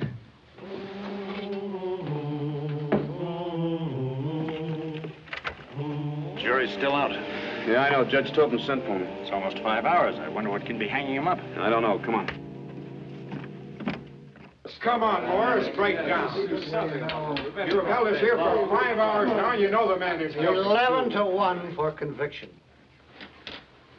Just tell us why you're acting so stubborn. Is Thomas a friend of yours? I never spoke to the man except to order him out of the hotel. Then what evidence has got you so convinced? Thomas was so drunk, according to Wyatt's testimony, that he couldn't stand on his feet. I don't see how a man in that condition could fire a gun and hit Bolton in the heart. The prosecutor had 3 witnesses on that point. They all said that Reb was a good shot, drunk or sober. And didn't you hear Doc McCarty testify that Bolton had been dead about 10 minutes? Reb passed out after he fired the shot. I have a reasonable doubt in my mind that Reb fired the shot. I think someone else might have killed Bolton and put the gun in Reb's hand. That was Reb's own gun. How did your imaginary killer get it? He could have stolen the gun from Reb. And that might account for the fact that Reb took a Frontier Colt from the hotel rack. I'm never voting for conviction. You might as well report to Judge Tobin that we couldn't agree. You think it won't get out that you and you alone hung up this jury? Morse, I'm warning you. Take your hands off me. I don't care what you tell. I'm not going to vote to send a man to prison when I think he might be innocent. We're wasting our time on this stubborn fool. Dave, call the bailiff. No, maybe we'll get it. That's a good idea. And another trial for that scoundrel. More time and money wasted. Fine mess, Wyatt. One man, Heber Morse. Do you think he was bribed? No, sir. Well, what do you think? I think the man has a reasonable doubt, and so do I. What? I don't think we gave ourselves enough time, Judge. Mr. Bolton was a friend of yours, and nobody can blame you for wanting quick justice, but I don't have that excuse. I went off half-cocked. Are you out of your mind? The man's own lawyer begged him to plead guilty. Well, I'm glad he didn't. Why? Have you one shred of evidence? It's utter nonsense. Now, you get another jury and we'll try that hoodlum again tomorrow. No, sir. That's an order of the court, Wyatt. All right. But I asked for a stay of execution. I think I know who did kill Bolton. Oh, you do? And of course you can name him. I think it was Heber Morris. Morse? The man that hung up the jury? That's right. Oh, preposterous. What motive would he have? Well, I don't know yet. Morse hung the jury. By his vote, he could have convicted Thomas. Now, why didn't he do that and get off scot-free? Maybe the man has a conscience. All I know for sure is that he volunteered for the panel and he was quite insistent about it. You got Heber into this. Now you can just go and get him out. Out of what? Mr. Crandall fired him, and now they're threatening to run him out of town. Where is he? Oh, back at the hotel. I borrowed a gun, but he says he won't use it. Oh, hurry, Wyatt. Now, calm yourself, Mrs. Morse.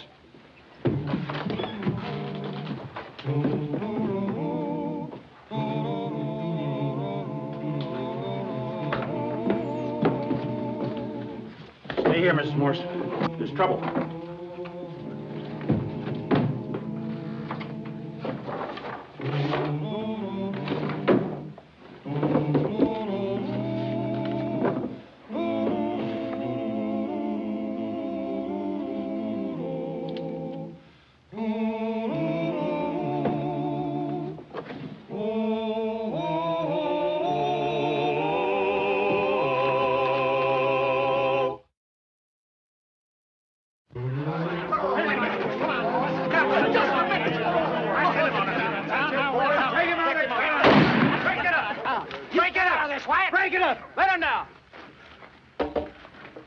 Mr. Morse, gonna have to arrest you, protective custody. Now, you men go on about your business. What side are you on, Judge? You know Morse hung our jury. Maybe he was right. Any more demonstrations like this, arrest them all for contempt of court. Yes, sir. What does he mean Morse was right? I can only guess. Come on. Now, look here, Wyatt. You can't get by. All right. He's not going to get by. Mr. Morse? Where's Kathy? She promised she'd wait here. They won't harm your wife. Make yourself comfortable. All I did was my duty as I saw it.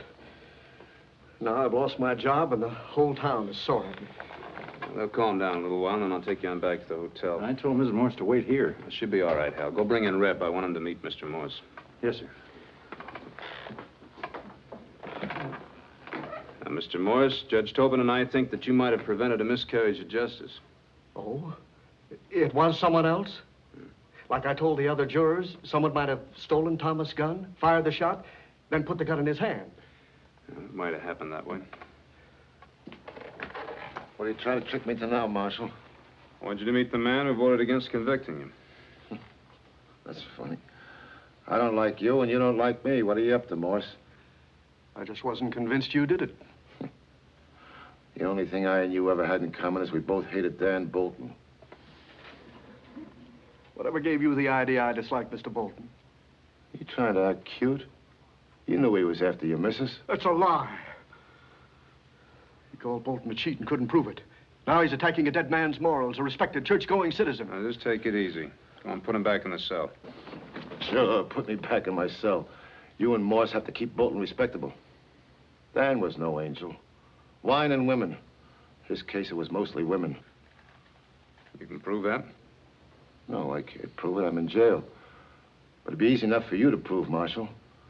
All you have to do is to check the Occidental Hotel register in Kansas City. Well, you filthy monkey! Take him out! Then ask Mrs. Bolton if she was ever in Kansas City with Dan. Just relax, Mr. Morse. You aren't taking his word for anything. No. I don't think Reb is too careful of the truth.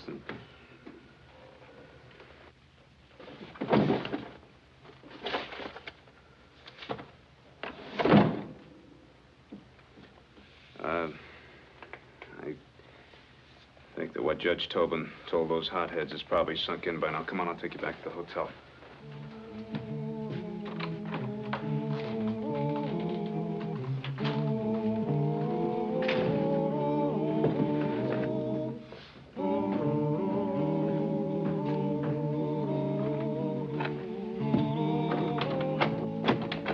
Kathy, everything's all right. Wyatt's with me. Oh, just a moment, Heber.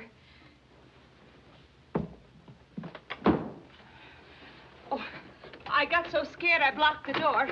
I'll have it open in just 2 seconds. Oh, I'm so glad Marshal Earp came with you. Oh, darling. No. I told you it'd work out all right. I know, but I just can't wait to get away from this town. Oh, hello, Wyatt. I hope you'll excuse the looks of things. I'll even excuse you taking the gun. Gun? What gun? Colt's Navy .36 caliber belonged to Reb Thomas. It's now Exhibit A, state's evidence. I don't know what you're talking about. Yes, you do, Mrs. Morse. Are you going to give me that gun, or do I have to get a search warrant? You go get the warrant. No, Kathy. I've had this whole thing on my conscience too long. Give Wyatt the gun. Don't be a weak, silly fool. Not this time. Where is it? Heber, no! Heber, please! I killed Bolton. It's not true, Wyatt. I'd rather listen to you. Now, let's get this straightened out with the judge. There's nothing to straighten out. I killed Bolton. My wife wasn't involved. Mrs. Morse, I think you have something you want to tell Judge Tobin and me. Yes, I do. Does Heber have to be there? No, he can wait outside the jail.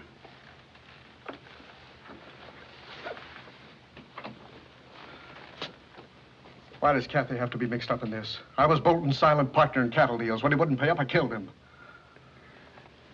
It's very possible, Mr. Morse.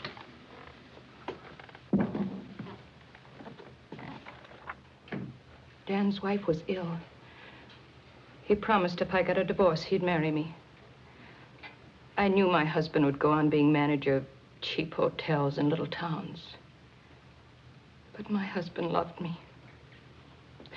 There's no excuse. No pardon for what I did. And when that one miserable affair was ended, I hated Dan. I despised myself. I realized how kind and decent my husband was.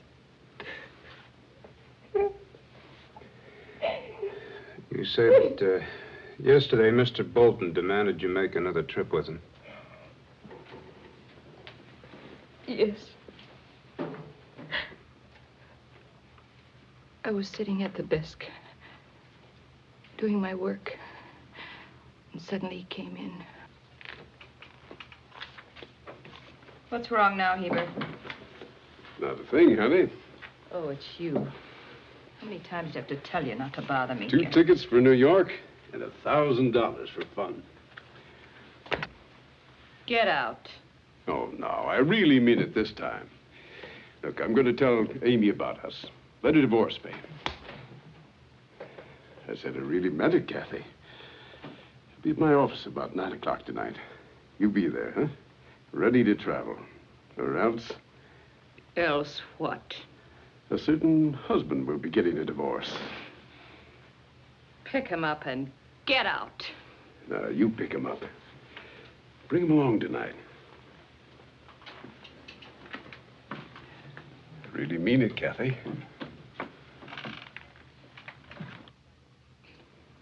I decided I'd have to settle with Dan. Once and for all. But I wanted to keep my husband's love. That afternoon, when Reb Thomas had his drunken set to with Dan at the bar, I knew I had to find a way to get to him. Well, I don't know why he wants to know that. I'm like...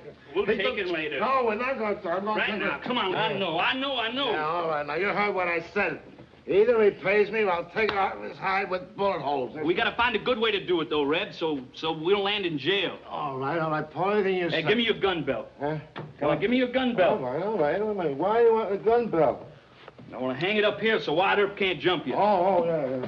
Good. Take care of that gun now. Be careful. I won't put a scratch on it, Reb. 800. All right. Come on, let's go over to the Long Branch Saloon and get another drink. Long Branch? Yeah, come on. Let's go. Okay, let's get some more. Long Branch, here we come.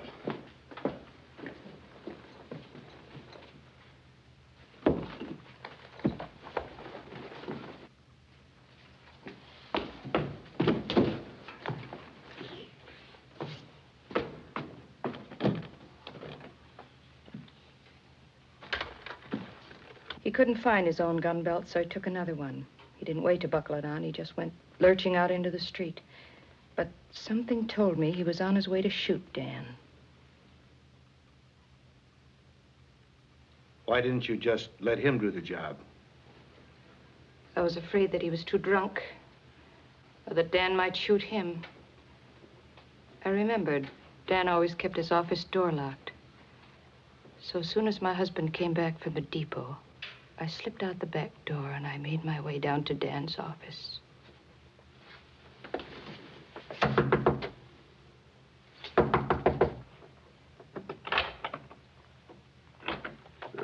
Hello? Where's your luggage, honey? My, a gun. Put that thing away. Have a chair. We've got lots to talk about. No. I'm not going with you. I came here to say that if you tell my husband, I'll use this. You're going with me, Kathy. Again.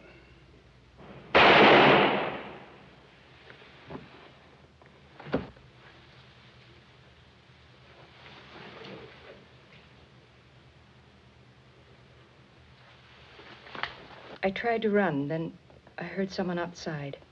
I hurried to the curtains to hide behind them. I'd almost forgotten Reb Thomas. You dirty cheating louse!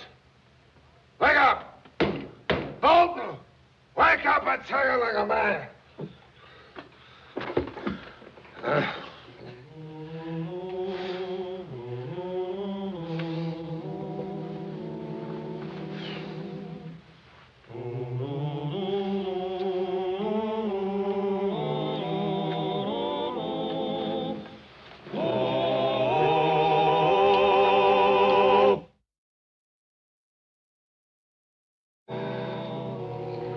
That's the whole truth, Judge. I ask only one thing. Does my husband have to know? Can't you just send me to prison? Mrs. Morse, I couldn't send you anywhere. What do you mean? I couldn't accept a plea of guilty, knowing that if you went on trial, no jury would convict you.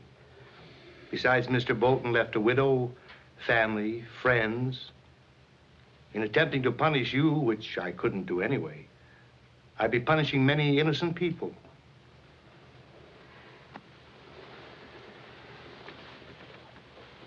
Are you going to tell my husband? Mr. Morris knows about it. How could he? Well, he worked pretty hard to get on that jury. His trouble is that couldn't let an innocent man hang. Mrs. Morse, you go out there and tell him the case has been dropped.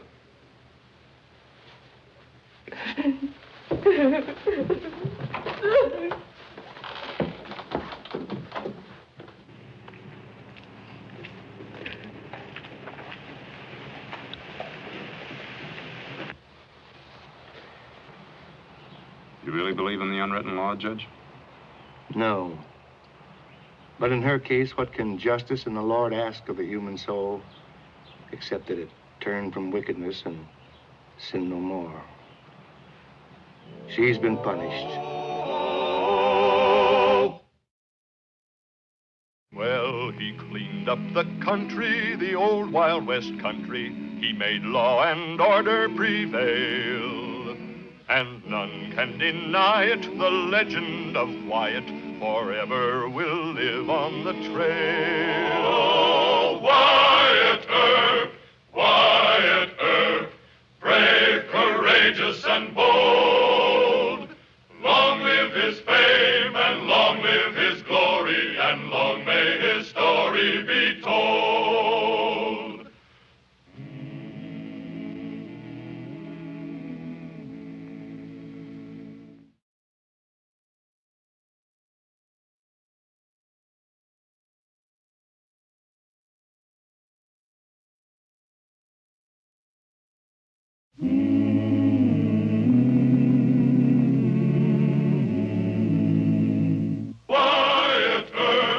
Wyatt Earp, brave, courageous, and bold. Long live his fame, and long live his glory, and long may his story be told.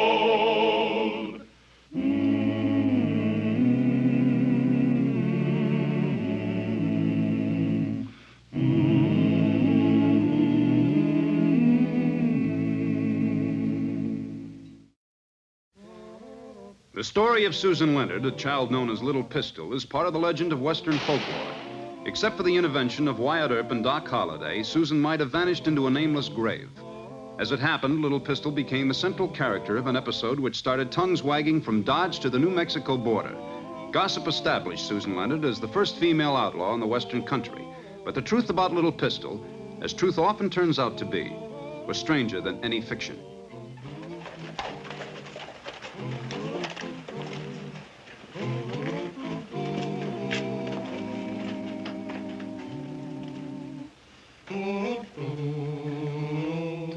Thank you. Well, some favor prairie chicken, but give me bob white quail and toast. It's a handsome spread, Miss Kate. Thanks, Wyatt. John, dear, you need good, nourishing food. Oh, I have it, Katie. The very essence of corn dissolved in alcohol. They're robbing my place. Where's my gun?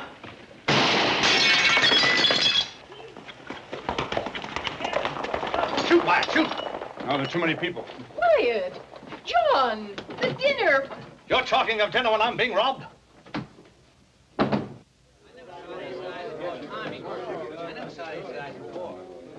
The draw's clean. How much was in it? About 20,000, Doc. All right, this one's dead. Take him over to Doc McCarty. Come on. You recognize any of them? No, Marshal. They had masks on with eye holes cut in them. Quit jabbering, Wyatt. They haven't got much of a start. We can catch them. Take care of the body. Okay, fellas, let's go.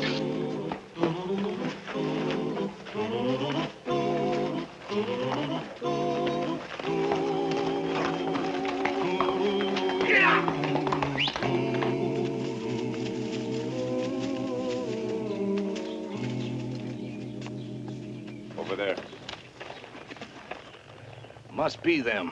$20,000 in my best faro dealer. Wait a minute, Doc. I know how you feel. Let's not rush into things.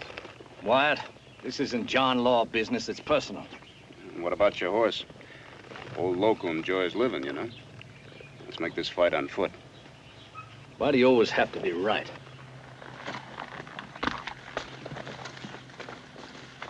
It ain't your money.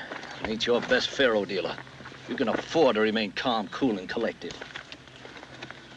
All right, General Custer. I await your orders. Yeah. We can't cut them off from running, but we can try not flank them. I hope they're cooking breakfast. Come on.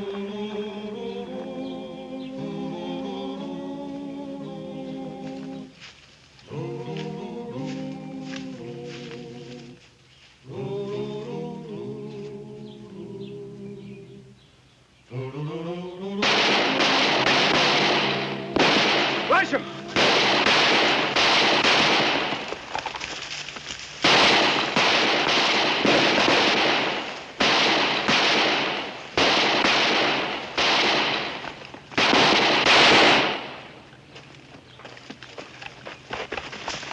Give me that.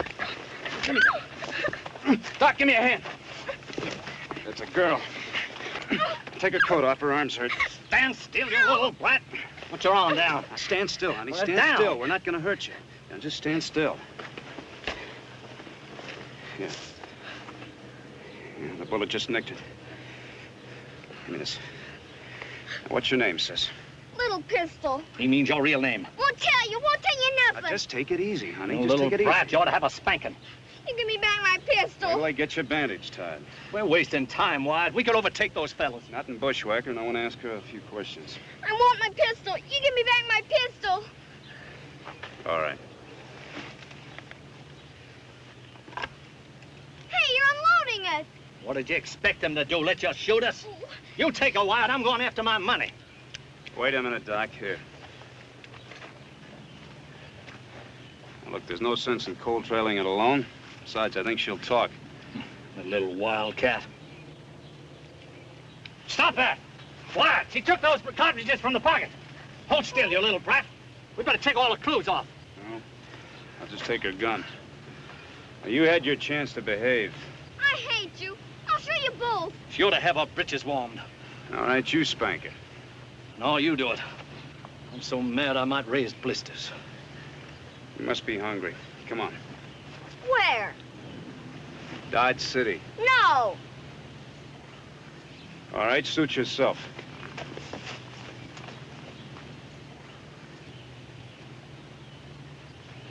I want my pistol. You give me back my pistol.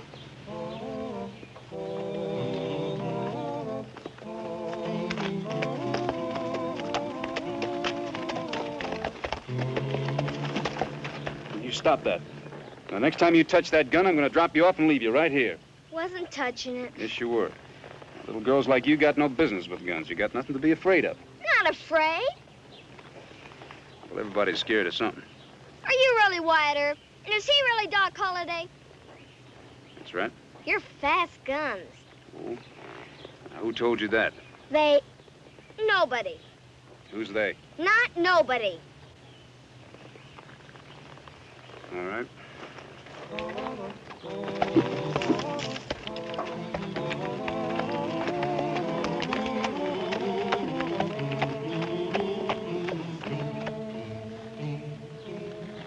I told you to shoot her, Rocky. It's too hot in there, boss. I did take a crack at her, but I guess I missed. Well, I don't think she'll talk, but she might. We'll have to ride back into Dodge tonight. Now scrub hard, child. And then we'll get dressed in these nice, clean clothes. Isn't this a pretty dress? No, I want my old clothes. Oh, no, you don't. They're filthy. Wyatt will like you much better in decent little girl's clothes. He likes you. Don't you like him? No, he took my gun. Oh, little girls don't go around carrying guns and trying to shoot people. Now, come on. We'll get all nice and dry. If I wear the clothes, can I go see Mr. Earp? No, Wyatt is too busy in his office. Then I'll tear up the clothes. I'll tear this dress right now. No. Oh, all right. You can see Wyatt. Well, put your mind to it, Doc. You used to handle kids when you were practicing dentistry. How did you, how did you gain their confidence? I didn't. I used to have their parents hold them while I shoved a wooden block in their mouth so they wouldn't bite. Then I yanked the tooth. Yeah, well, that's no good. Wyatt, you labor the obvious. Maybe our little pistol belonged to one of the gang. Maybe she was kidnapped. At any rate, we've got a scared youngster on our hands. Yeah, well, we still got to try and gain her confidence and make her talk. You know, she probably could name every man in that bunch if she wanted to. Perhaps they'll come back for her. Wyatt, she's a deadly witness. Maybe they'll kidnap her or even kill her. You say that mighty offhanded. I don't expend sentiment I can't afford, Marshal. If we had left her like I wanted to do, we could have caught up with those hoodlums.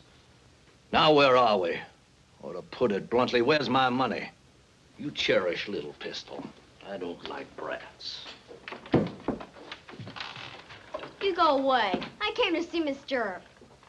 Boy, you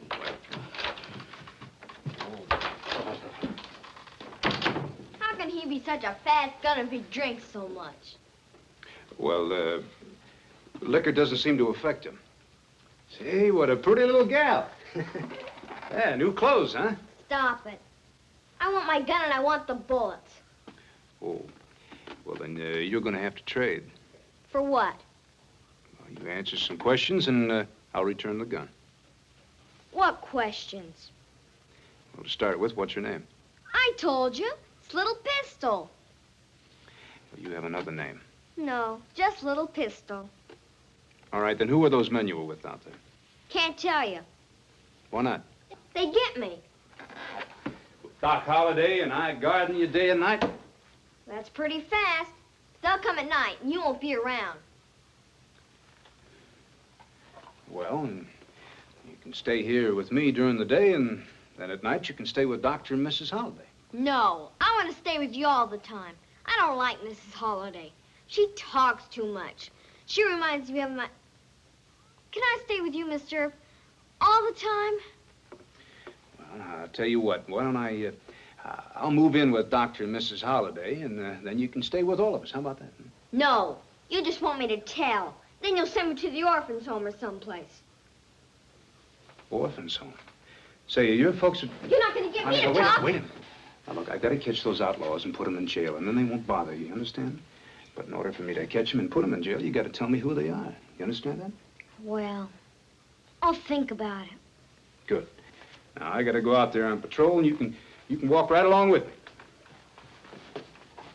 I'll tell you one name. Susan. Susan. Well, now, who's that? That's me. Susan, huh? Well, I like Susan. That's a mighty pretty name. Thank you.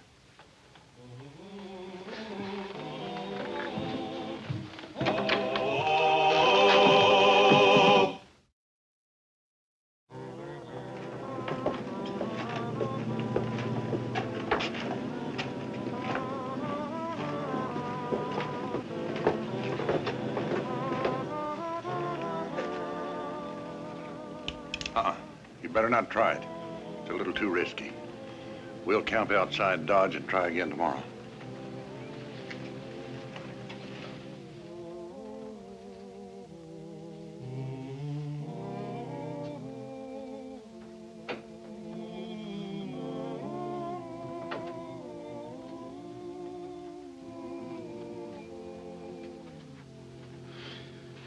Well, I didn't spot any strangers around. Why don't you turn in on the sofa? You take a rest. I don't sleep much. And if I doze off, kid, he'll spell me. They're not likely to come around here. Mommy. Daddy. Where are you? Indians. Apaches. Don't kill me. Please. Oh, don't kill me. Ow! Now, you'll be all right, sis. Take it easy, darling. Just lay back down. Doc and I... Joe, what is it? Just take it easy. The kid had a nightmare. That's it, Doc. Oh, poor Just baby. relax, honey. Nothing's gonna Perhaps happen. if we gave her a little soothing syrup. My tooth. It aches. It aches awful. Right here. I'll have a look. Katie, bring that lamp down. No, it'll hurt worse. Wyatt, you better hold her. Yeah. Now open your mouth wide, honey. I want to get a look. No, I want Mr. Earp to look. All right, honey. You come up here and open your mouth real wide, and I'll take a look, huh? That's it. Ooh, say. You're a good girl, sis. You can close your mouth now. It still hurts. All right, Mrs. Holliday will give you some medicine. Come on, Wyatt. You go to sleep, honey. Where are you going? Outside in the hall. We'll leave the door open. Be right back. Pain will be gone quicker than a wink, dear. You see, I'll pour a teaspoonful of this, then you gulp it right down. She's got a couple of impacted right upper molars. Wyatt, would you be kind enough to ask Doc McCarty if he's got any nitrous oxide? Nitrous oxide? There. Now drink some water, honey. McCarty will know what it is. Did you ever hear a woman talk so much?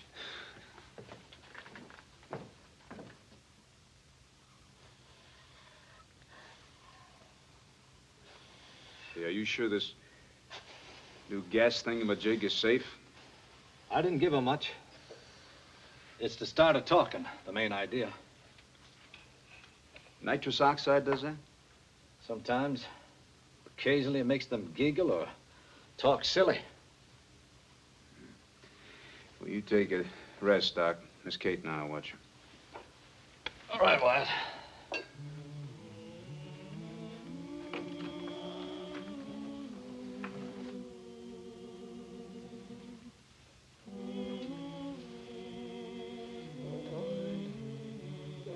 Shoot.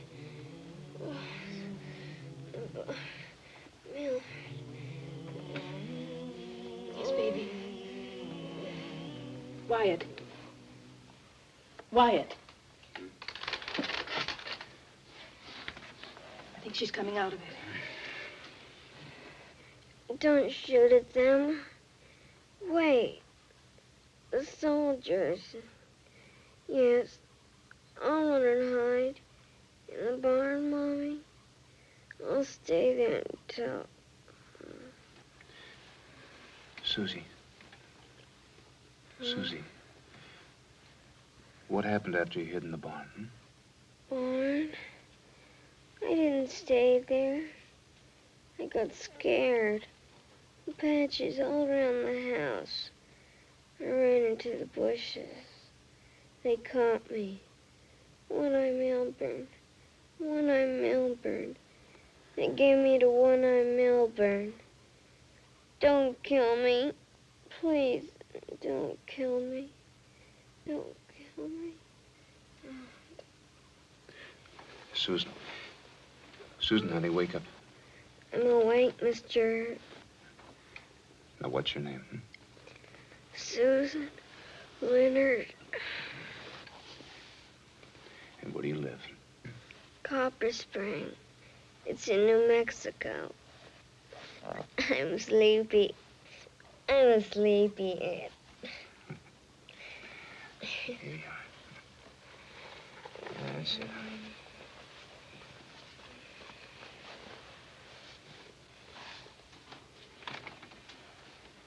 Isn't that the truth? Or just babbling? Well, I think it's the truth. Look, if she wakes up again, you call Doc. I'm going to go to the telegraph office.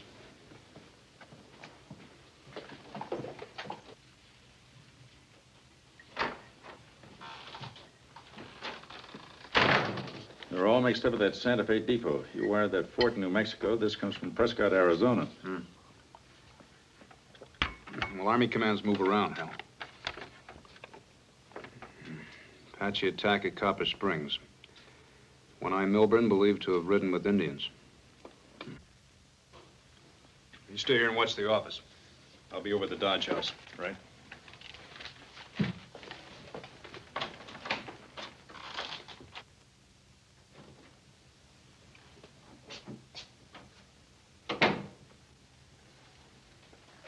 Well, how's the little patient this morning, huh? Pulse normal, Wyatt. I'm mad at you. Why didn't you stay here all night like you promised? Well, there were big doings last night, Susan. Don't you remember? Yeah, Doc Holliday pulled out 2 of my teeth. See? Hey. Oh, those are mighty horrible-looking wounds. Does it hurt, huh? What? I'm in agony. Now, Susan. Come on, eat all your oatmeal. Ow! Katie, I said lukewarm. She burned me. Here, I'll go and cool it. Shall I put it in the icebox, John? Katie, all you have to do is pour cold milk on it. Now get that maid up here. This place looks like a pig pen. Right away. What? Katie said that Susan got caught in an Indian fight. Oh, yeah, she did a lot of talking. Who talked? You did? I did not. I don't remember saying 1 word. Yeah, well, I remember. Let's see, Susan Leonard, and you're from Copper Springs, New Mexico. I told you that. Yep. You also told me that the Apaches captured you and turned you over to a white renegade by the name of One-Eyed Milburn.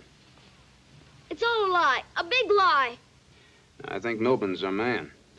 But what I can't figure out is why I'd want to keep Susan alive. You want to tell us that? The other men wouldn't let... I'm not talking. Wyatt, did you check this out with the Army? Yeah, there was an Apache attack in Copper Springs, all right. Milburn is believed to have ridden with the Indians. Any line on where he might be? No, but I'm going to wire all the sheriffs between here and the New Mexico line. Susie, did One-Eye Milburn wear a patch over his eye? I won't tell you nothing. All right, then let's make a deal. You describe Mr. Milburn and all his men, and I'll give you back your gun. No. Maybe we ought to give Susan some more gas. I think it'll be a very good idea. You, Wyatt, that stuff is dangerous. Have you no pity in your heart for this child? None at all. It wouldn't work a second time, Wyatt.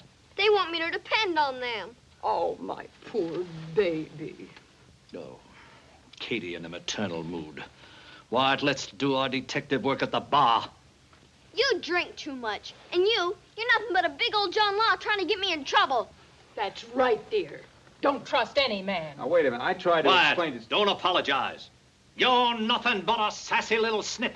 And Kate, you're nothing but a sentimental idiot. Come on, Wyatt. I see through you both now. Miss Kate is my only friend. Now remember, we ride straight up to the hotel. Rocky and me'll go inside and attend to the kid. And we'll blast our way out if we have to.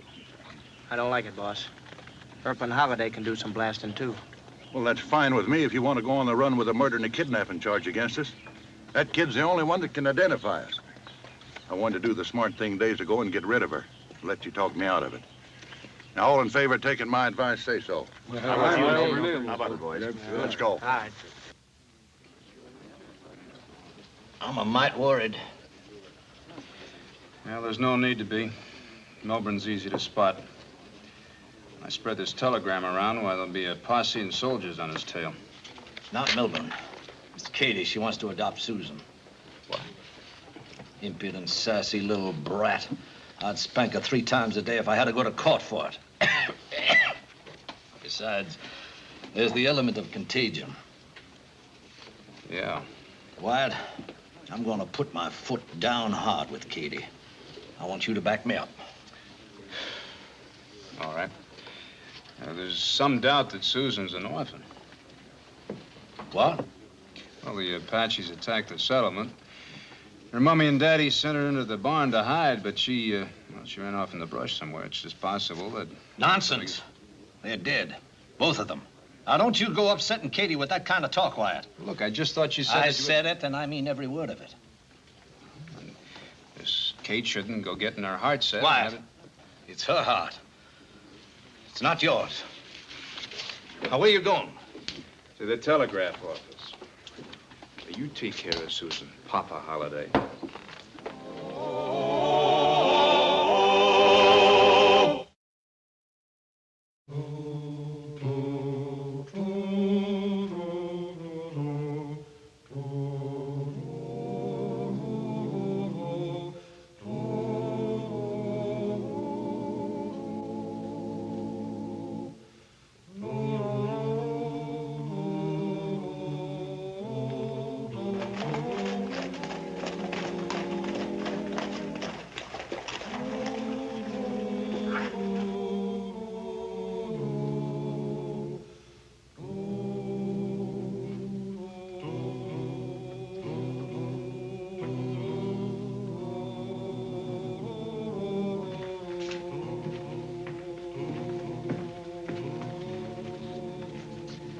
Howdy.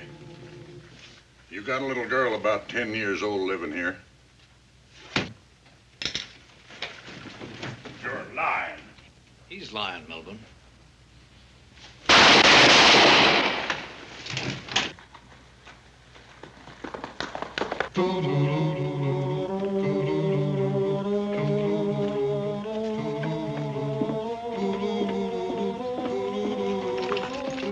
Hey, it's the kid. Let's get her, boys.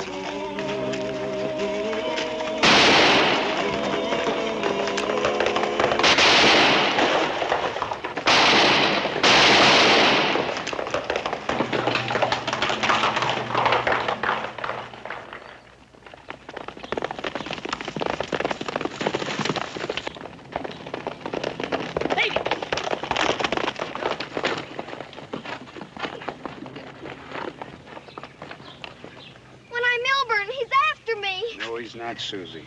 Doc Holliday and I dropped him all over the street. Is One-Eye dead? Well, if he's not, he's sure gonna wish he was. And this telegram just came. Looks like your prayers have been answered. Mommy, Daddy alive. But I didn't pray for it. I guess I'm wicked. I was sure I'd never see Mommy and Daddy again. So I prayed for something else. Oh? What was that? Well, I prayed that you'd give me back my gun. Then I prayed that I'd grow up and be one of your deputies and live with you. Is that awful wicked? Well, Susie, an arrangement like that can be sinful. But the good Lord saved you.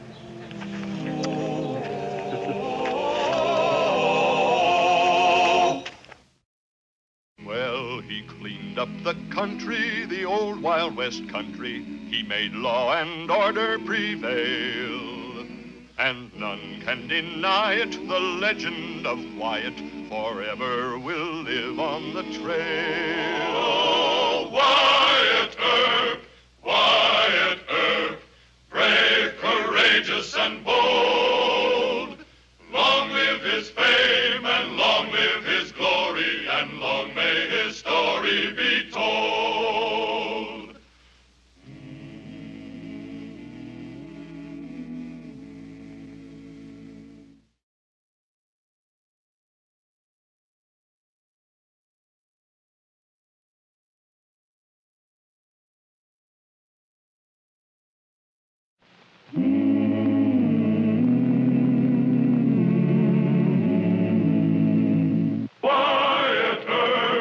Wyatt Earp, brave, courageous, and bold. Long live his fame, and long live his glory, and long may his story be told.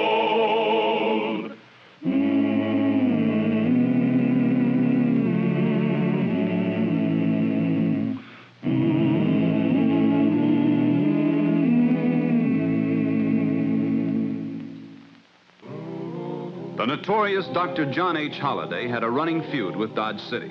In fact, Doc had a running feud with the world and life itself. The only man to whom he acknowledged the slightest loyalty was Wyatt Earp. But when Holliday decided to back Milton Jeannie Durkin in a dispute with some very tough men, it appeared that Doc and Wyatt would clash in a stand-up gunfight.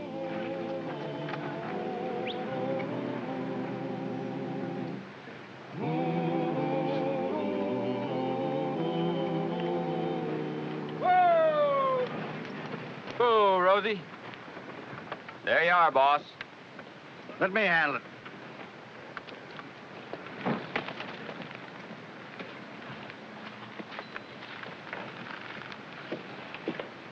You Milt Durkin?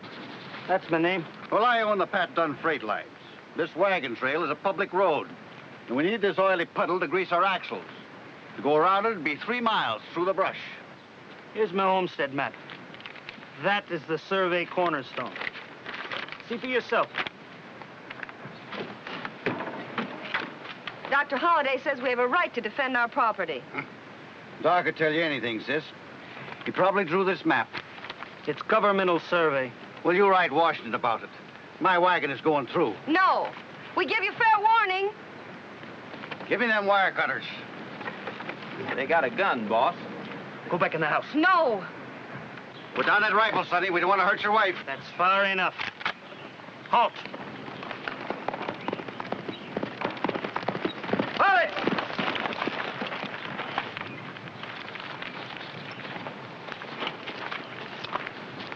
Howdy, Mr. Dunn. I asked Mr. Durkin not to block the trail. They're just young greeners. You let me talk to them. Go ahead. I'm sorry, folks, but what I said to you the other day just makes sense. Freighters have always used that grease puddle. Besides, it's an awful long way around. But it's our land, and Dr. Holliday says it's worth a fortune. Doc bought half interest in it. What, that mixture of oil and mud? Well, Doc must be joking you, man, but it's only good for folks who run out of axle grease on the trail. No, sir. It's going to make us rich. You just go ask Doc Holliday. Yes, sir, I sure will. Now, look, Mr. Dunn and Mr. Murphy are just as stubborn Irish as you are. Well... 20 feet of land and oil puddle just aren't worth shooting over. All right. You're Doc's friend. I'll let him go through this time. Thank you, Mr. Durkin. Now, I'll have a little talk with Doc. When you get to know him as I have, you'll understand him. At least part way. Dr. Holliday is a brilliant thinker. Yeah, and a wonderful drinker. Bring him through, Mr. Dunn. Thanks, Wyatt.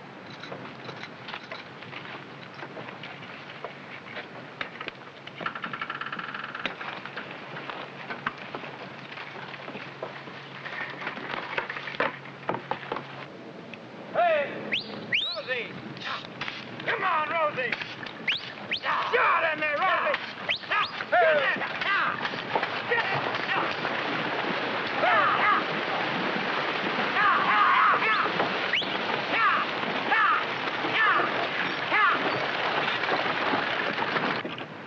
Erin Gabra! Erin Gabra. Good day, ma'am. Durkin and Holliday, chemists. Very good. Dr. Holliday's magic ointment. That's brilliant, boys. All right, put it up right in front. After all, that's what we're selling. Move. Will it cure anything? Will it cure anything? I've killed men for less than that.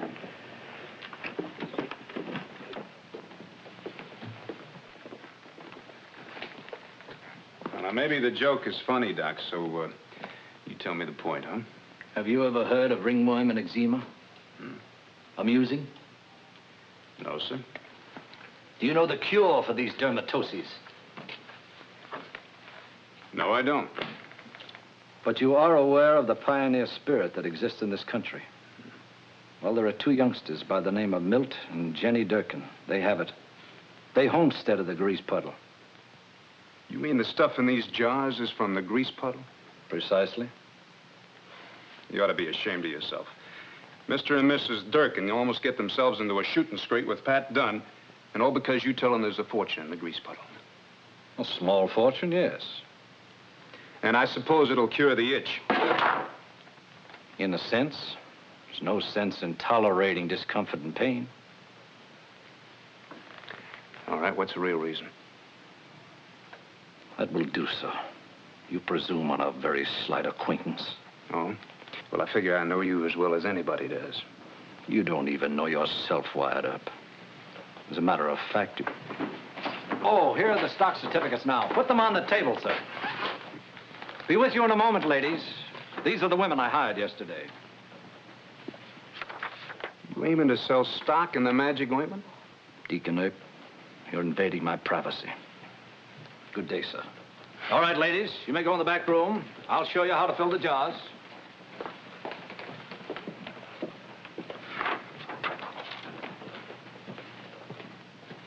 And this is the worst trick that Doc has pulled yet. At least when he tried to peddle that gold brick, he had a motive. Folks had insulted Miss Kate. Same reason now. What? Miss Holliday tried to join one of the churches, and some of the women gave her a cold shoulder. Oh, no. Fact. Then Kate and Doc quarreled, and last night she took off for Kansas City. Guess I'll have to send for Miss Kate. She's the only one that can handle Doc. Well, let him peddle his mud. Folks aren't that foolish. Yeah, well, look, he's got two nice people mixed up in this. As a matter of fact... Dr. Holliday said I'd probably find you conspiring with the mayor. Conspiring, is it? Mrs. Durkin, do you know our mayor? Well, I assure you that Mr. Kelly doesn't conspire. But he does have an official interest in the firm of Durkin and Holliday. Why? Because you're aiming to sell magic ointment and stock in the concern here in Dodge City. It's perfectly legitimate. Doctor says we have to put the fence up again, too. Well, that means trouble. What you get, you have to fight for, Mr. Earp. Is Doc going to help you fight? He most certainly is. And I came here to tell you to stay out of it. You know, you may be a town marshal and a United States deputy marshal, but you can't defend common trespassers on our legal homestead. Well, Judge Tobin will be back in another hour. The only thing to do is arrest Doc and charge him with a confidence game. Yeah. Meantime, I'll send a telegram to Miss Kate. Oh, she's sore at Doc. She won't come back. Mr. Kelly, she always comes back. Now, I'll go on out there. Maybe I can stop a shooting. Ask the judge to issue a con game warrant, huh? It'll be a pleasure. Road closed, no trespassing. Detour. That's a perfect sign, Milt. And I like the idea of the arrow. It'll show them ignorant mule skinners how to jog around this property. Well, can't they understand plain English? The mules can, but not the drivers. You sure Mr. Earp will agree everything's strictly legal? There are two serious flaws in Wyatt Earp's character. He knows the law and he respects it. Well, he can't say the magic ointment won't work. Look at this, Doc. Doesn't look bad, but you keep dosing it. You think you got it licked and it comes right back. Look yonder.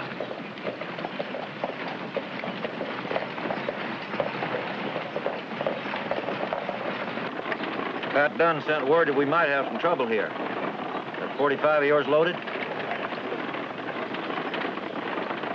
You better stop where you are. Not yet. They're not on our property. You yell at my team again, I'll beat your brains out. He said stop. Take him.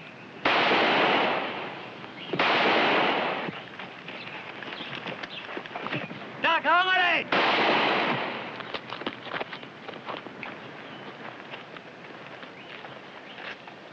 Are they dead? One is. The other moved a little at the last second. How is it? Somebody coming. It's Marshal Earp and the deputy. Let him in. Are you sure he can't get us in trouble? Marshal Earp knows in his big, soft heart that the magic ointment can benefit thousands of so-called human beings. With an itching of the skin, Milt, not the itch of character. Dermatitis of the soul.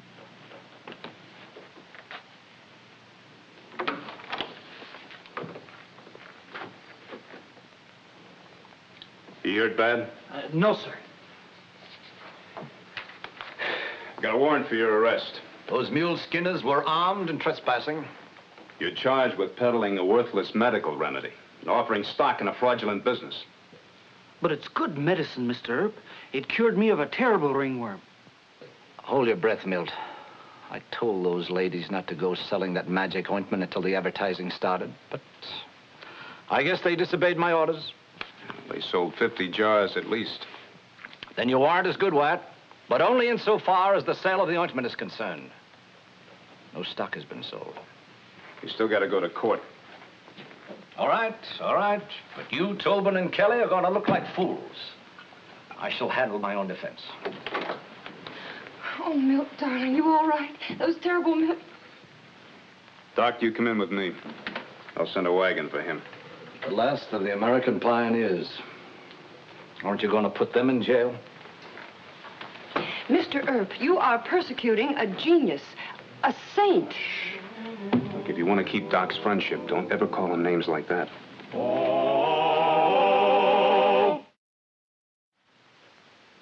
Mayor Kelly, you may step down. Mayor Kelly's testimony concludes the case for the prosecution.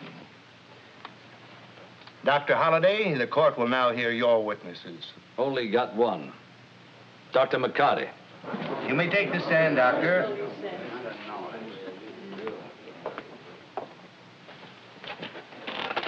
I offer Dr. McCarty as a qualified medical witness.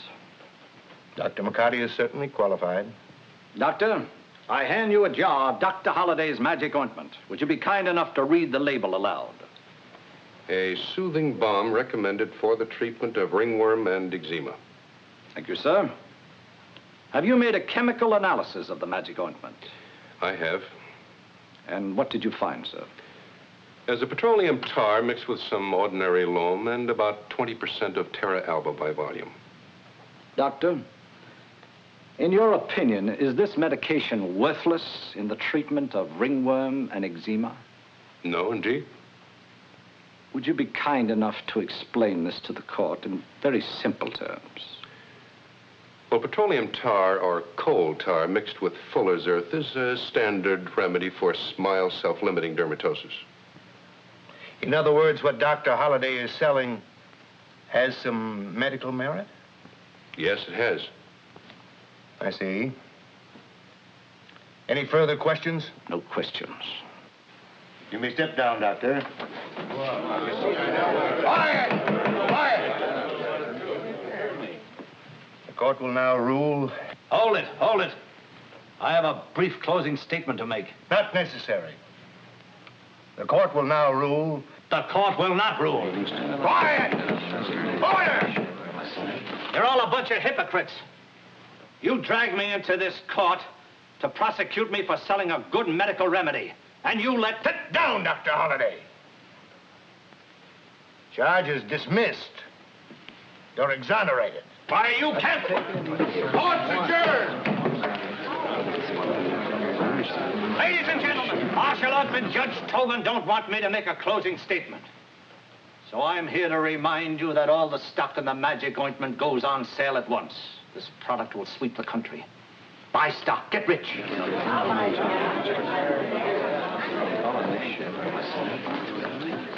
Oh, you made fools of them. You are a genius. Thank you, my child, thank you. I think Wyatt wants to say a few words to me.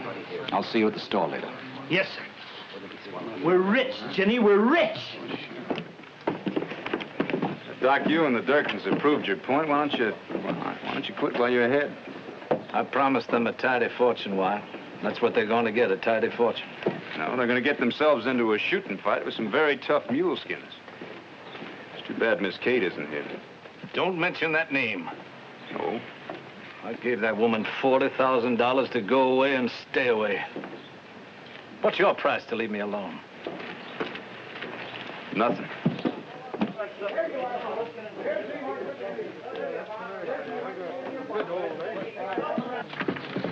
You're making a very wise investment, sir. There you are. Thank you. All ready? I think we had better have. I know you. There we are. Just 1 minute now. Official. There you are, sir. Next. I'll take 100 shares. 100? Well, now, that's a fascinating order. Your name, sir, please. Donaldson. Mr. Donaldson? Mr. Donaldson. Fine name. Fine. There we are. Don't be impatient. Stamp of approval. You're much too young to retire in luxury. You're only as old as you feel. Thank you. Next. Come. Just a minute, I'm getting behind. Friend, show me that 45 there. This one's all right. Which one, this one? Oh, that's fine. Anyone else going to have to? You'll need one more rifle. More of these. You going on a hunting trip, Mr. Dunn? And what's that to you? Well, sir, besides being the law here in Dodge City, I'm also a United States Deputy Marshal. Oh, so you changed sides, have you? The other day you told those fool kids to let us go through. Mr. Dunn, that was for the sake of peace. If you're planning on a big shoot, they're going to have the law and Doc Holliday on their side. Doc killed one of my boys and shot up another. How much do I owe? Well, let's see now. Mr. Dunn, if you go out there with this war party, we're going to have to help Doc. I ain't scared. Come on, Jim. How much? Mr. Earp? That'll for you, Mr. Earp. Lady, give me it. Comes to $220.09. Here you go. Ah, thanks. 25. Keep the change.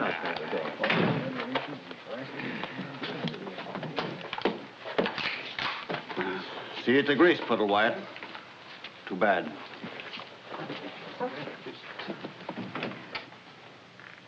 I had to sell him the stuff, Wyatt. He's a good customer. Besides, he'd have bought the gun somewhere else. Yeah. Mr. Kelly, you stay put for a half hour or so. They have a job for you. Your stop. My money. Next. Now, you wait your turn, you see. I did. Pat Dunn and his boys are going to run you off that farm. Oh? We've sold our quota for today, ladies and gentlemen. We're closing. That's all. That will be all for today. Sorry. Sorry, dear. Come back tomorrow. What's the matter? And I don't know whether you want to try it or not, Miss Kate. Well, it'll probably take an awful lot of money. How much? I don't know. $35,000, maybe more. No. Let them fight it out. Well, you can't bet on all of us coming through. A gunfight like that could Wait probably... a minute. Why did you say all of us? You see, my deputies and I, we have to help Doc. The law's on his side. The law's on John's side. Well, just this once, Miss Kate. See, Mr. and Mrs. Durkin, they bought a section of land that contains the grease puddle. But would John sell out to Jim Kelly? They don't like each other. No, that's why I think Doc might do it. Now, sticking the mayor of Dodge City with that grease puddle might just be too much for him to resist. All right. I'll give you the money. But not for John, mind you. Well, thank you, Miss Kate. Get Kelly started. Yes. Oh, and if I were you, I wouldn't fret too much about Doc. I think he misses you. Why do you think that? Well, he hasn't been drinking so much. I'm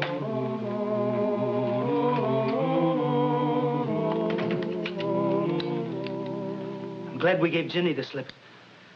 Wouldn't it be handier to fight him outside? I mean, we could get a crossfire on him. You can fight him outside if you like, son. I'll take that chair by the window. We mustn't underestimate the enemy, sir. Just a passel of drunken mule skinners. Sonny, aim carefully and say to yourself, this is for some tormented mule who didn't get his man.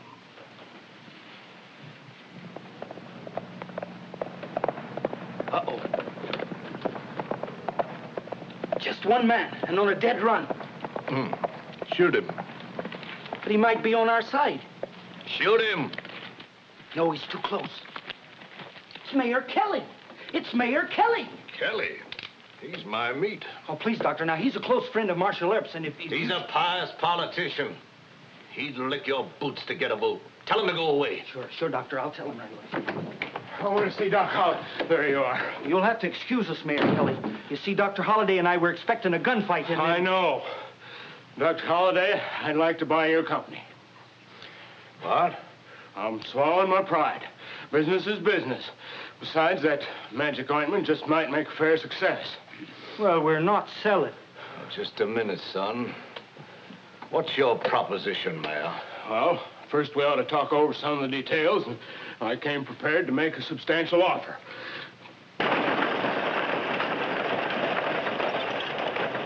Want to talk to the boys? Whoa! What's worrying you, Murphy? I think we ought to lay back and blast that cabin with our rifles. That Doc's murder at close range, boss. Well, Doc don't scare me. Go on, go ahead. All right.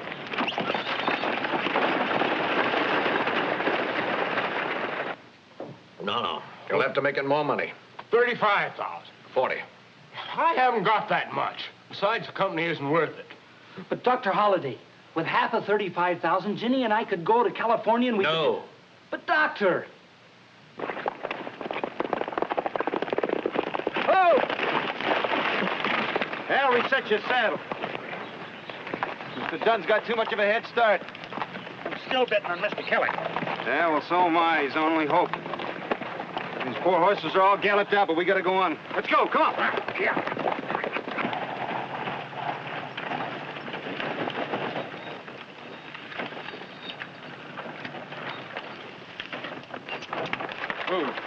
There's only 3 of them in there.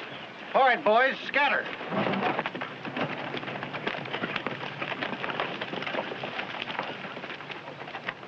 36, 37, and 5 100s. 37.5, and it's robbery. It's an insult. The deal's off. Oh, no, you gave your word.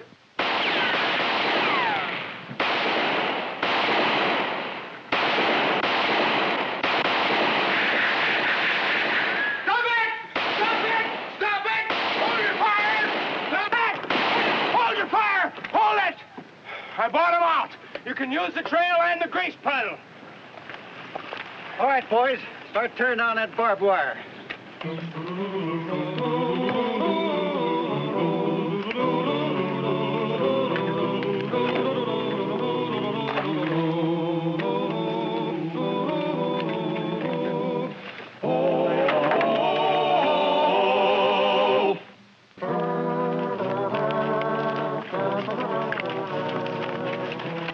Wait a minute, Wyatt.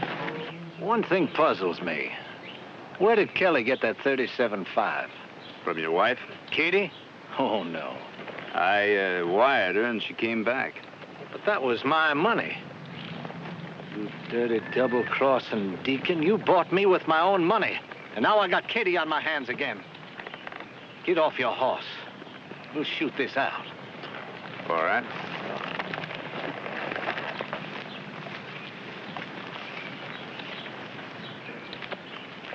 Well, however this turns out, Miss Kate still loves you. I sure don't know why, but she does. You ready? Yeah.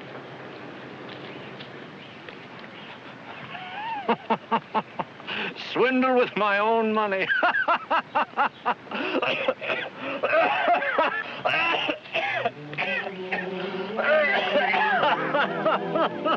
Come on, Doc. We'll go home to Miss Kate.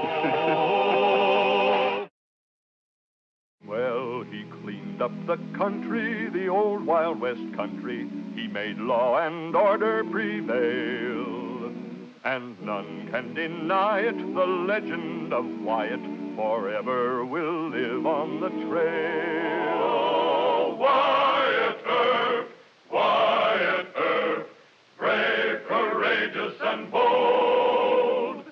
Long live his fame, and long live his glory, and long may his story be told.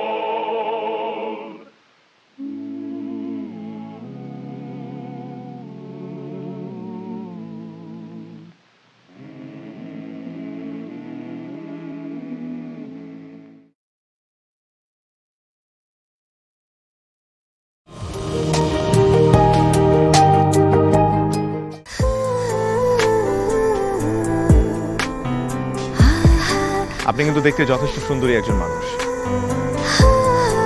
দেখতে বেশ romantic, যেন শেক্সপিয়ারের নাটকের কোনো নায়িকার মতো। ভেবেছিলাম, কিন্তু আপনি তো পুরোটাই মর্মান্তিক। যে কোনো মানুষ আপনাকে দেখে মর্মাহত হতে পারে।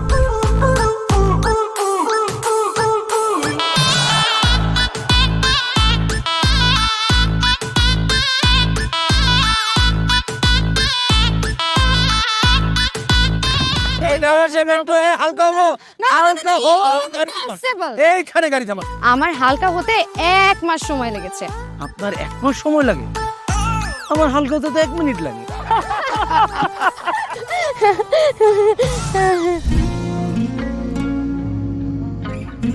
আমার কাছে মনে হয় জীবনসঙ্গী এমন হওয়া উচিত যার সাথে আপনি প্রতিটা মুহূর্ত উপভোগ করতে পারবেন, সারাক্ষণ খুনসুটিতে মেতে থাকতে পারবেন,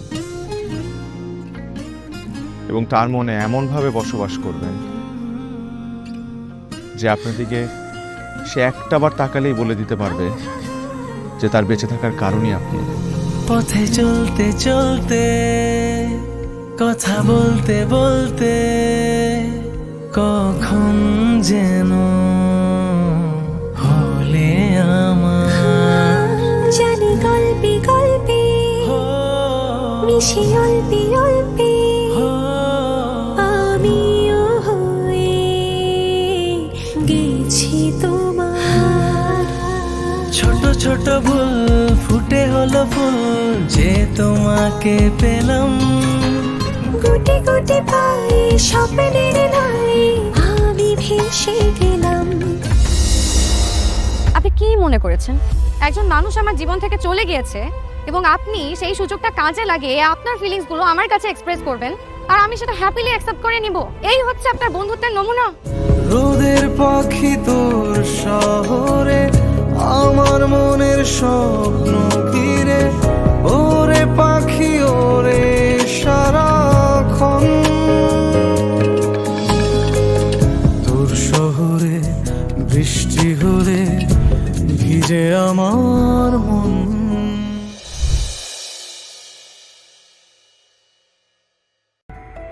যা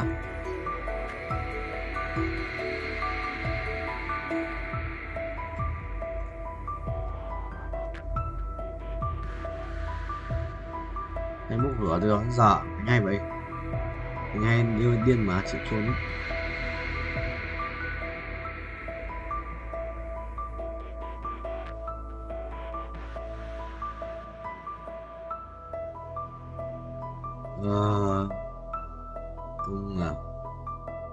Cung à, cung xanh à, đai máu, đai máu, đai máu, đai máu, đây đây, ra thì buồn lắm rồi, buồn lắm em ơi, biết trách ơi, đâu lên là gọi.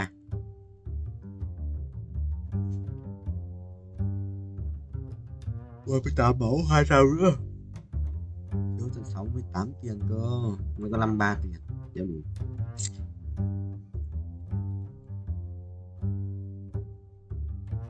May nữa không thầy? May như hack rồi. May khác thì hack đâu. May app verify được mà. Asma chi nhất Lava Dragon. Cái cục lava phế mà. Thầy khỏe hơn.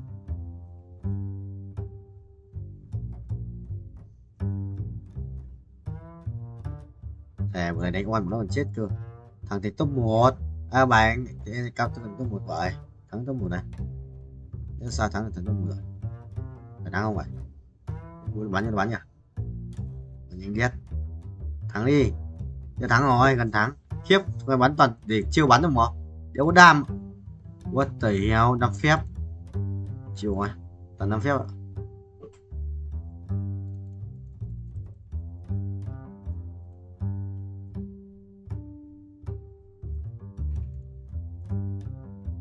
Ra gì à? Ra sẽ khó lắp bù làm mao đấy.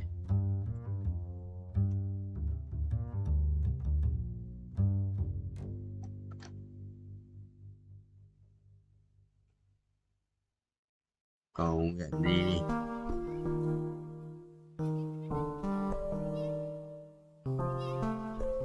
Thằng cũng không may nghỉ mà. Nhớ hôm nay chắc quan rồi. Là quan cũng không gọi. Mẹ thằng kia rồi. Mày máu sống không vậy? Sống phải ra gì đi. Kéo ra gì thua đấy. Mày đánh thằng rừng đâu.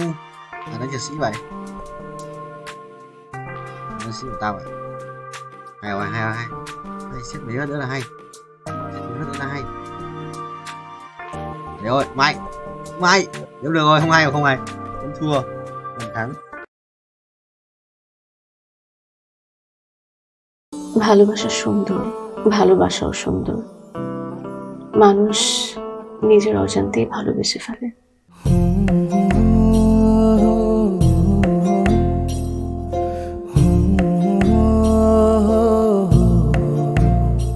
আমারও মনে হয় কি জানেন, আপনার মতো জানাশোনা কাউকে না আমার বিয়ে করা উচিত।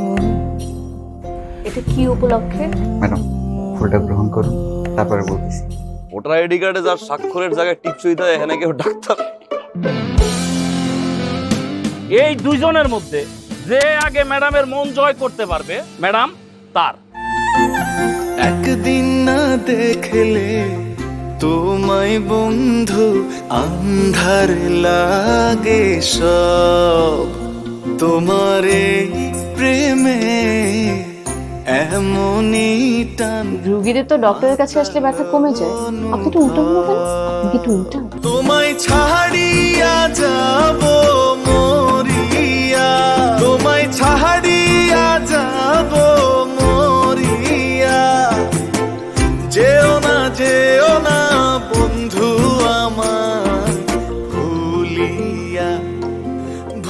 বলিয়া। আমার মনে হয় আমার সমস্যা কপালে। ম্যাডাম আমার কপালে নেই, আমার কপালে আছে দাগ।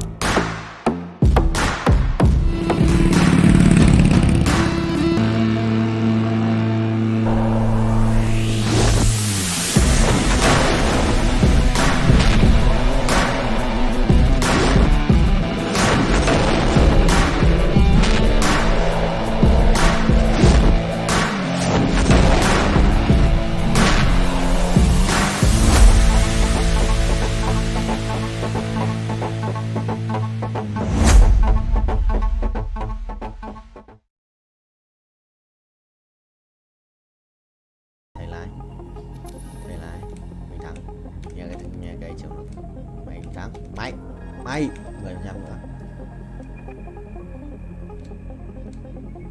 Mày ngã.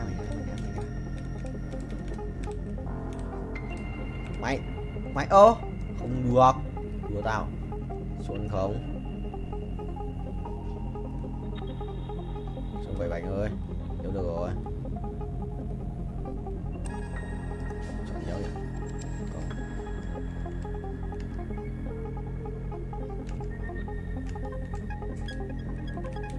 Không được rồi, mình lại lệch cái này 10 đây. Đó, nhớ được tiếp à? 3 củ 59 là xem được bao nhiêu nhá. 3%, 4,66 cũng được. Át này, sẽ át từ này rồi. Ê, chơi xong rồi, đánh trùng bài rồi, thằng này ấn tử thần ạ. Không sao thầy ơi, mình dồn trước là được. Sử thanh hóa, bắt đầu nói bàn, xong rồi xoay bài tự động. Đấy mới thắng. Chuẩn chỉ đấy, chuẩn chỉ mà xoay bài tự động.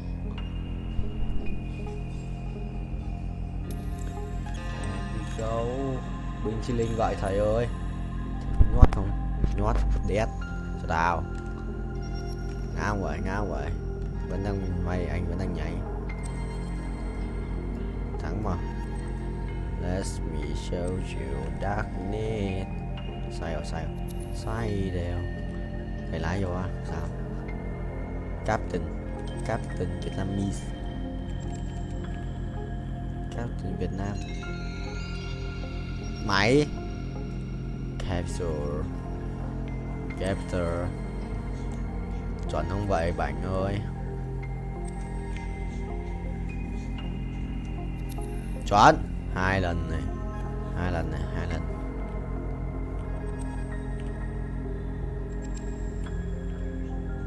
không 3 lần lại nữa ta thể mình tính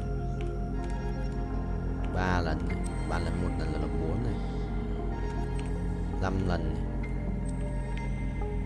5 lần 6 lần 6 lần 6 lần được 6 lần 5 lần rồi 5 chuẩn đi ngon, còn một cái cung xanh nữa đây đi.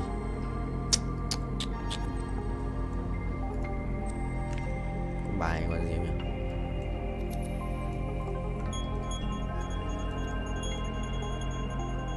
Có bài yêu đét Long Vương à, yêu đét xong còn nhiều máu đấy. Xuân vợ thầy chưa chạm đất 49 rồi, xong lần này là quay một vòng rồi mình tại không. তোমাকে 15 লাখ টাকাই দিতে হবে, তুমি যদি দিতে না পারো তোমার বাবাকে কল দাও। তোমার যত জমি জিরাত বাড়িতে যা যা আছে এগুলো বেচা হইলেও তোমরা আমাদের টাকা পাই করে শোধ করবা।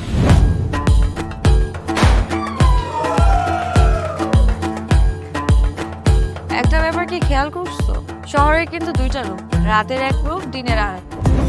বেঁধেছি ঘর হৃদয়ের পর, গাঢ় সবুজ ওই গহীন বনে। আরে ব্রো, সবসময় চিল থাকতে হবে, কিচ্ছু মাথায় নেওয়া যাবে না। ভালোবাসা হচ্ছে একজন আরেকজনের উপর ভরসা করে, একজন আরেকজনের হাতের উপর হাত রেখে এই জীবনটা কাটিয়ে দেয়।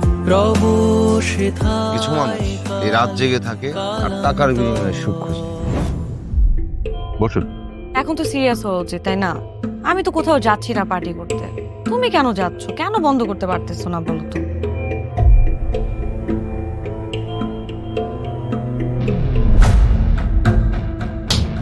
কার যে কোথায় সুখ সেটা তার প্রিয় মানুষটাও কখনো জানতে পারে না।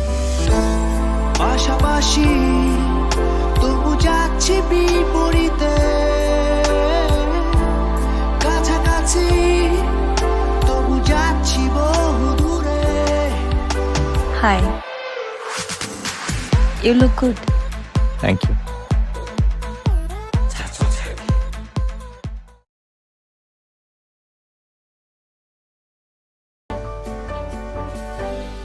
Lắp bắn số phát chết át thì mày qua là bắn góc kia chưa? Mày đi, mày đi, Vũ Thắng. Đi gì?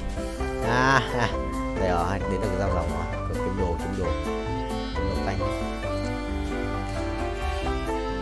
Tốc độ cao vậy thôi, 430 người quay thì có tốc độ cao ấy. Khiếp 3 thằng tốc độ cao đua nhau à? Anh sắp dừng rồi, anh sắp đến giới hạn. Toàn quỷ đây. Đua nhau rồi nhớ nhỉ? Sao nó bị nhau lên nhỉ? Đấy 415 này. Lục mới à? 20 này. Rồi new record. Bảo mà tận 430 quay. Lục mới tận 430 sự qua ai vượt qua được. Một tiền à? Đây add 2. Rồi đây.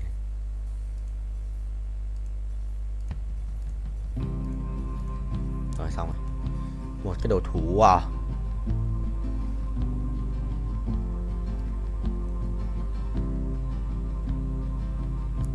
Thôi tượng này đéo có đồ. Thế rồi. Hết rồi. Xì cái xa này đéo dài. Là hỏi đây cút lắm ạ. Rồi không phải thằng này. Đây cầm cái cút. Một con là 2 ạ. Add 2 không sao. Với lại add 1 sợ điết. Thằng Oan gửi đồ à?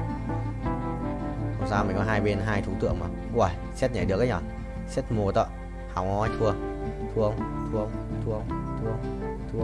thua thì đéo được. Set vẫn sống mà. Đéo hiểu. Rồi, mình sợ gặp thằng này cút luôn quá. Đéo mà giết được nó ạ, gặp nó chắc cút luôn. Khỏe đi. Chịu rồi. Đánh bài 5, đánh bài xong đấu Long Vương. Sữa khỏe vãi, anh đéo đánh được. Anh gặp thằng anh thua luôn. Đi lao 3 hoặc là set 2 thì còn có cơ hội. Thấy là thật. Rồi cộng 10 perfect cho tao.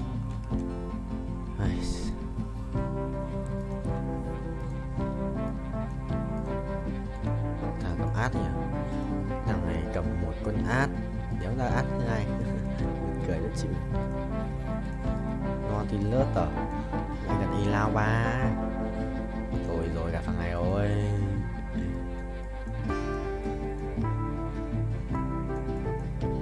Gặp thằng ấy rồi. Kệ đi. Thôi anh bay tiếp, anh không quan tâm.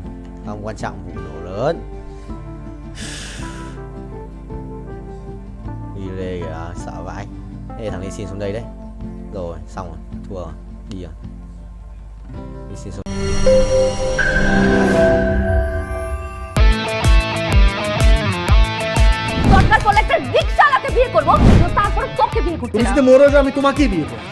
দেখো বিয়ে এত সোজা। 5টা condition. কয়টা? 5টা। আমি JD Safayet রমরাজন। Sir এটা তো voter ID card sir.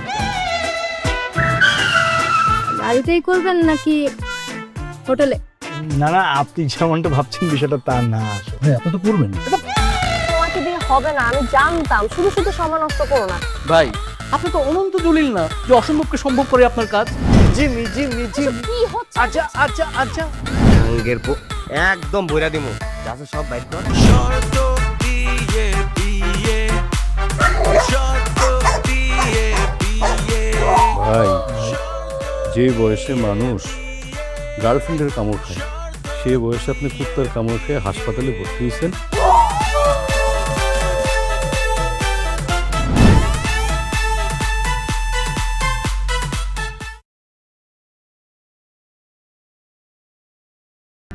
Chuẩn không bro, 50k game. Cần thêm mấy? Cần nhiều game không? Đấy, anh xếp chuẩn mà. Anh biết, chắc anh đoán gặp thằng này rồi. Thế rồi sao lên xếp con bạt điện. Bạt cứng đấy. Bạt sự cứng đấy.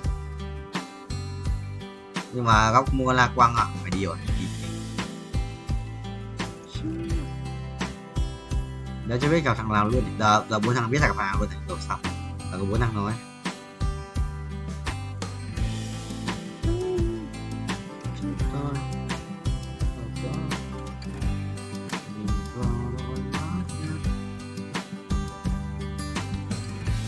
Dấu gì lên, dấu ăn đi không lên 2 à?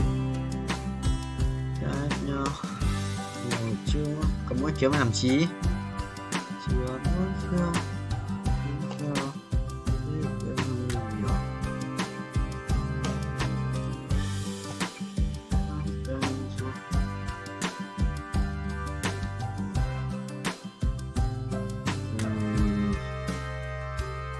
Chương 15 vậy broccoli.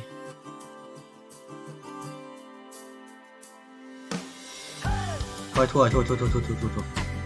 Top 3 4 thằng này thua luôn rồi. What the hell, tao thua này. Top 3 top 4 à? 4. Nguyên nhà. Cứ phải phải đét. Rồi đi. I'm sorry. Ai trừ đó. Ngay là kia trừ thế còn 9 máu. Cho thế.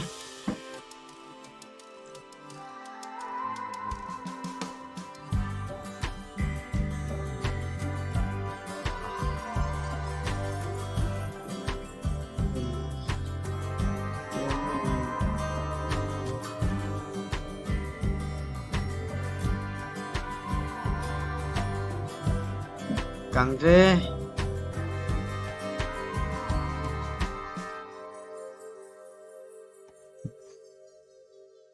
Cháu bé bị lag à? Chuẩn bố. Rồi thầy rebirth đây. Bye bye broccoli.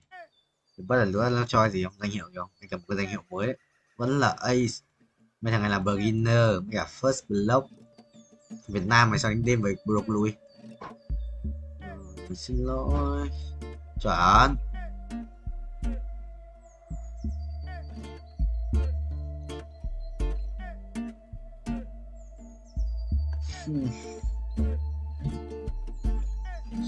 Từ từ vào check xem là bao nhiêu phút rồi.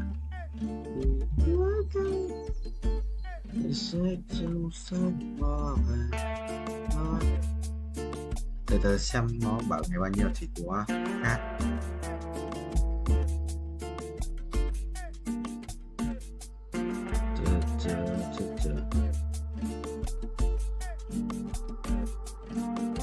Chờ đấy ha.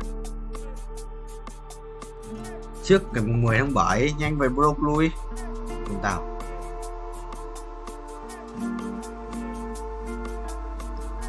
Vào cái đéo vậy.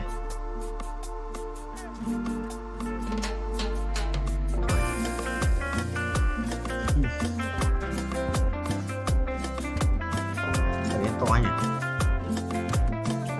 12 à? Là 62 tiếng. À, đâu, đúng 50 tiếng chứ, mình áp đây đúng 50 tiếng. Phải không? Đấy nhá. Đúng rồi, đúng 50 tiếng. Đấy. 48 với cộng 12 là 50. 48 với cộng 12 là 60. Nhầm. 60 tiếng là ngày 6 đúng không? 60 tiếng ngày 6 này. 6 tháng 7 này. Đây, 7 tháng 7 này. 60 cộng 3, 63. 63, 67, 68. 68 với cả bao nhiêu đây? 8 với cả qua là 69 rưỡi này. 69 rưỡi với cả 70 rưỡi. 70 rưỡi với 2 tiếng là 72 rưỡi. 72 rưỡi với cả 74 rưỡi. 74 rưỡi với cả đây. À không, 74 rưỡi với cả bây giờ 74 rưỡi à? 74 rưỡi là còn 26 tiếng à? Có thua. Anh không đi.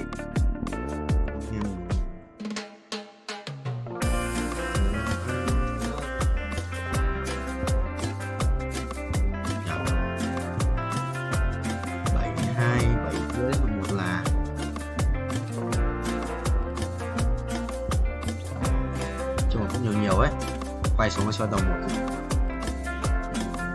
Ngày mùng 10 broccoli sự cuốn đấy. Show đâu. Tầm mùng 10 sắp có xong không vậy? 2 ngày à? Ngày xe hát không? 123. 123 đi. What the hell? Ơ? Cái gì vậy? Ơ? Rồi. Có nhau. Đầy đi mà. Red này. Đúng. Gì? Có nhau.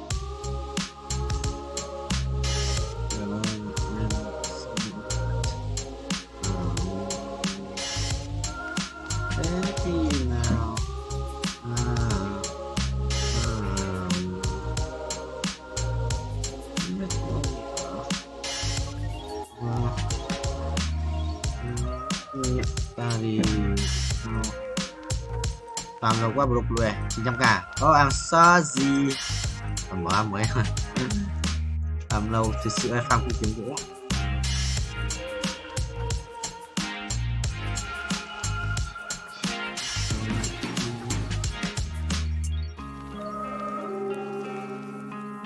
Trăm k không kiếm xịn này được xong kiếm xịn 700k vào đây được.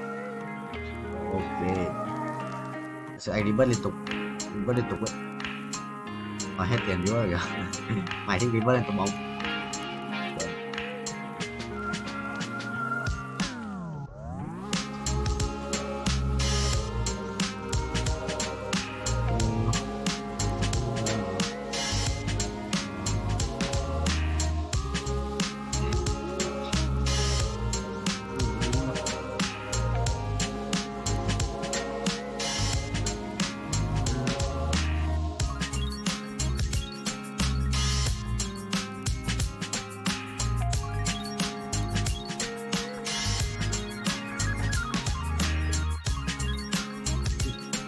Rồi. Gì của broccoli. Sơn bố à?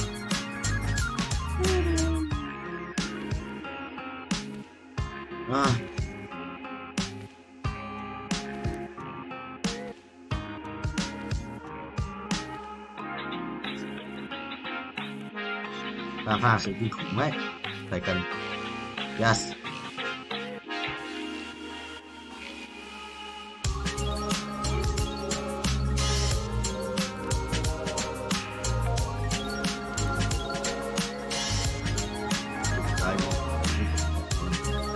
Yes.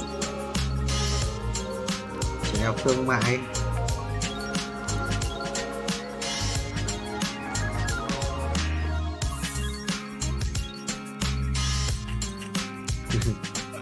Chúng mình các bà mẹ kêu mình dung trên mạng à?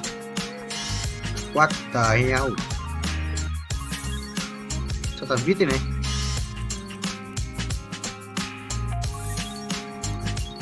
Thần tài à? Đừng cô nhà đéo nào. Vì phết nhà dấu ấn đánh thần tài sự quỷ ấy. Nhưng nghiện nó khác. Đéo xem.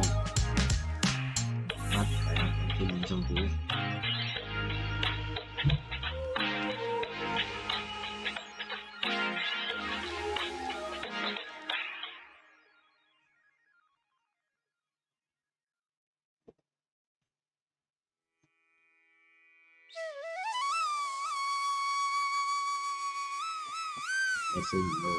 Có cái đồ đéo gì cơ thì kiếm mà ngu thế. Logic khai rất nhiều quyền trợ nhé.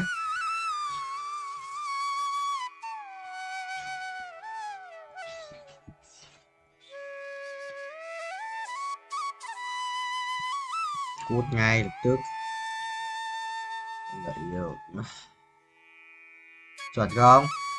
Chuẩn không broccoli, chuẩn không broccoli.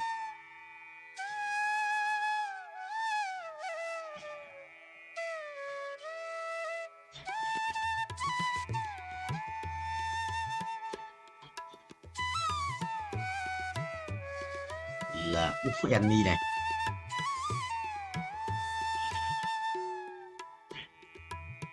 Đây. Trốn nhỉ? Nhớ ra Annie. Phải giao dịch kìa. Và chán quá.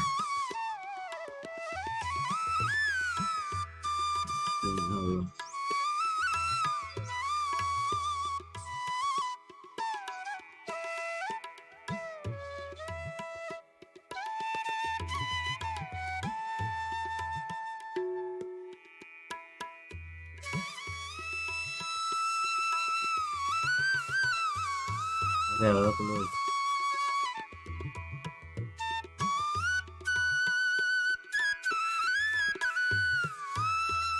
Chỉ vậy.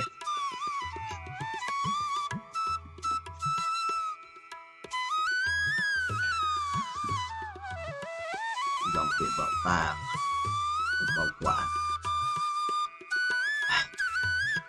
Chị nghe có chị.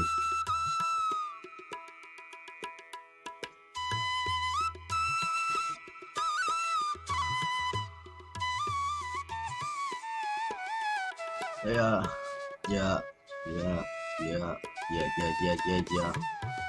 65M. Đó rồi. Này mấy M chiếm ấy. Yes, Broadway. I'm back. Bro.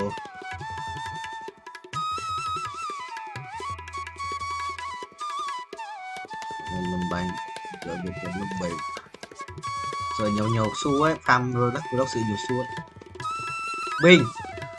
Với áo sữa broccoli. Để tục về. Yes. Ủa. Vậy. Để trực tiếp. Chán mấy gì.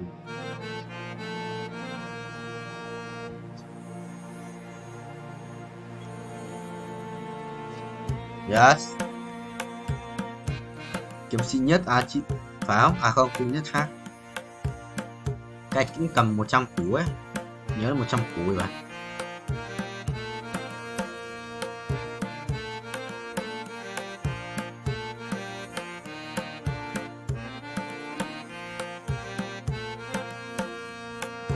Rồi.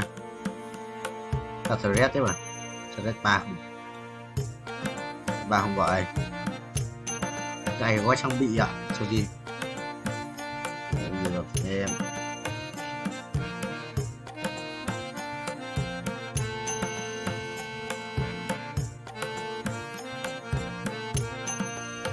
Đây là 6.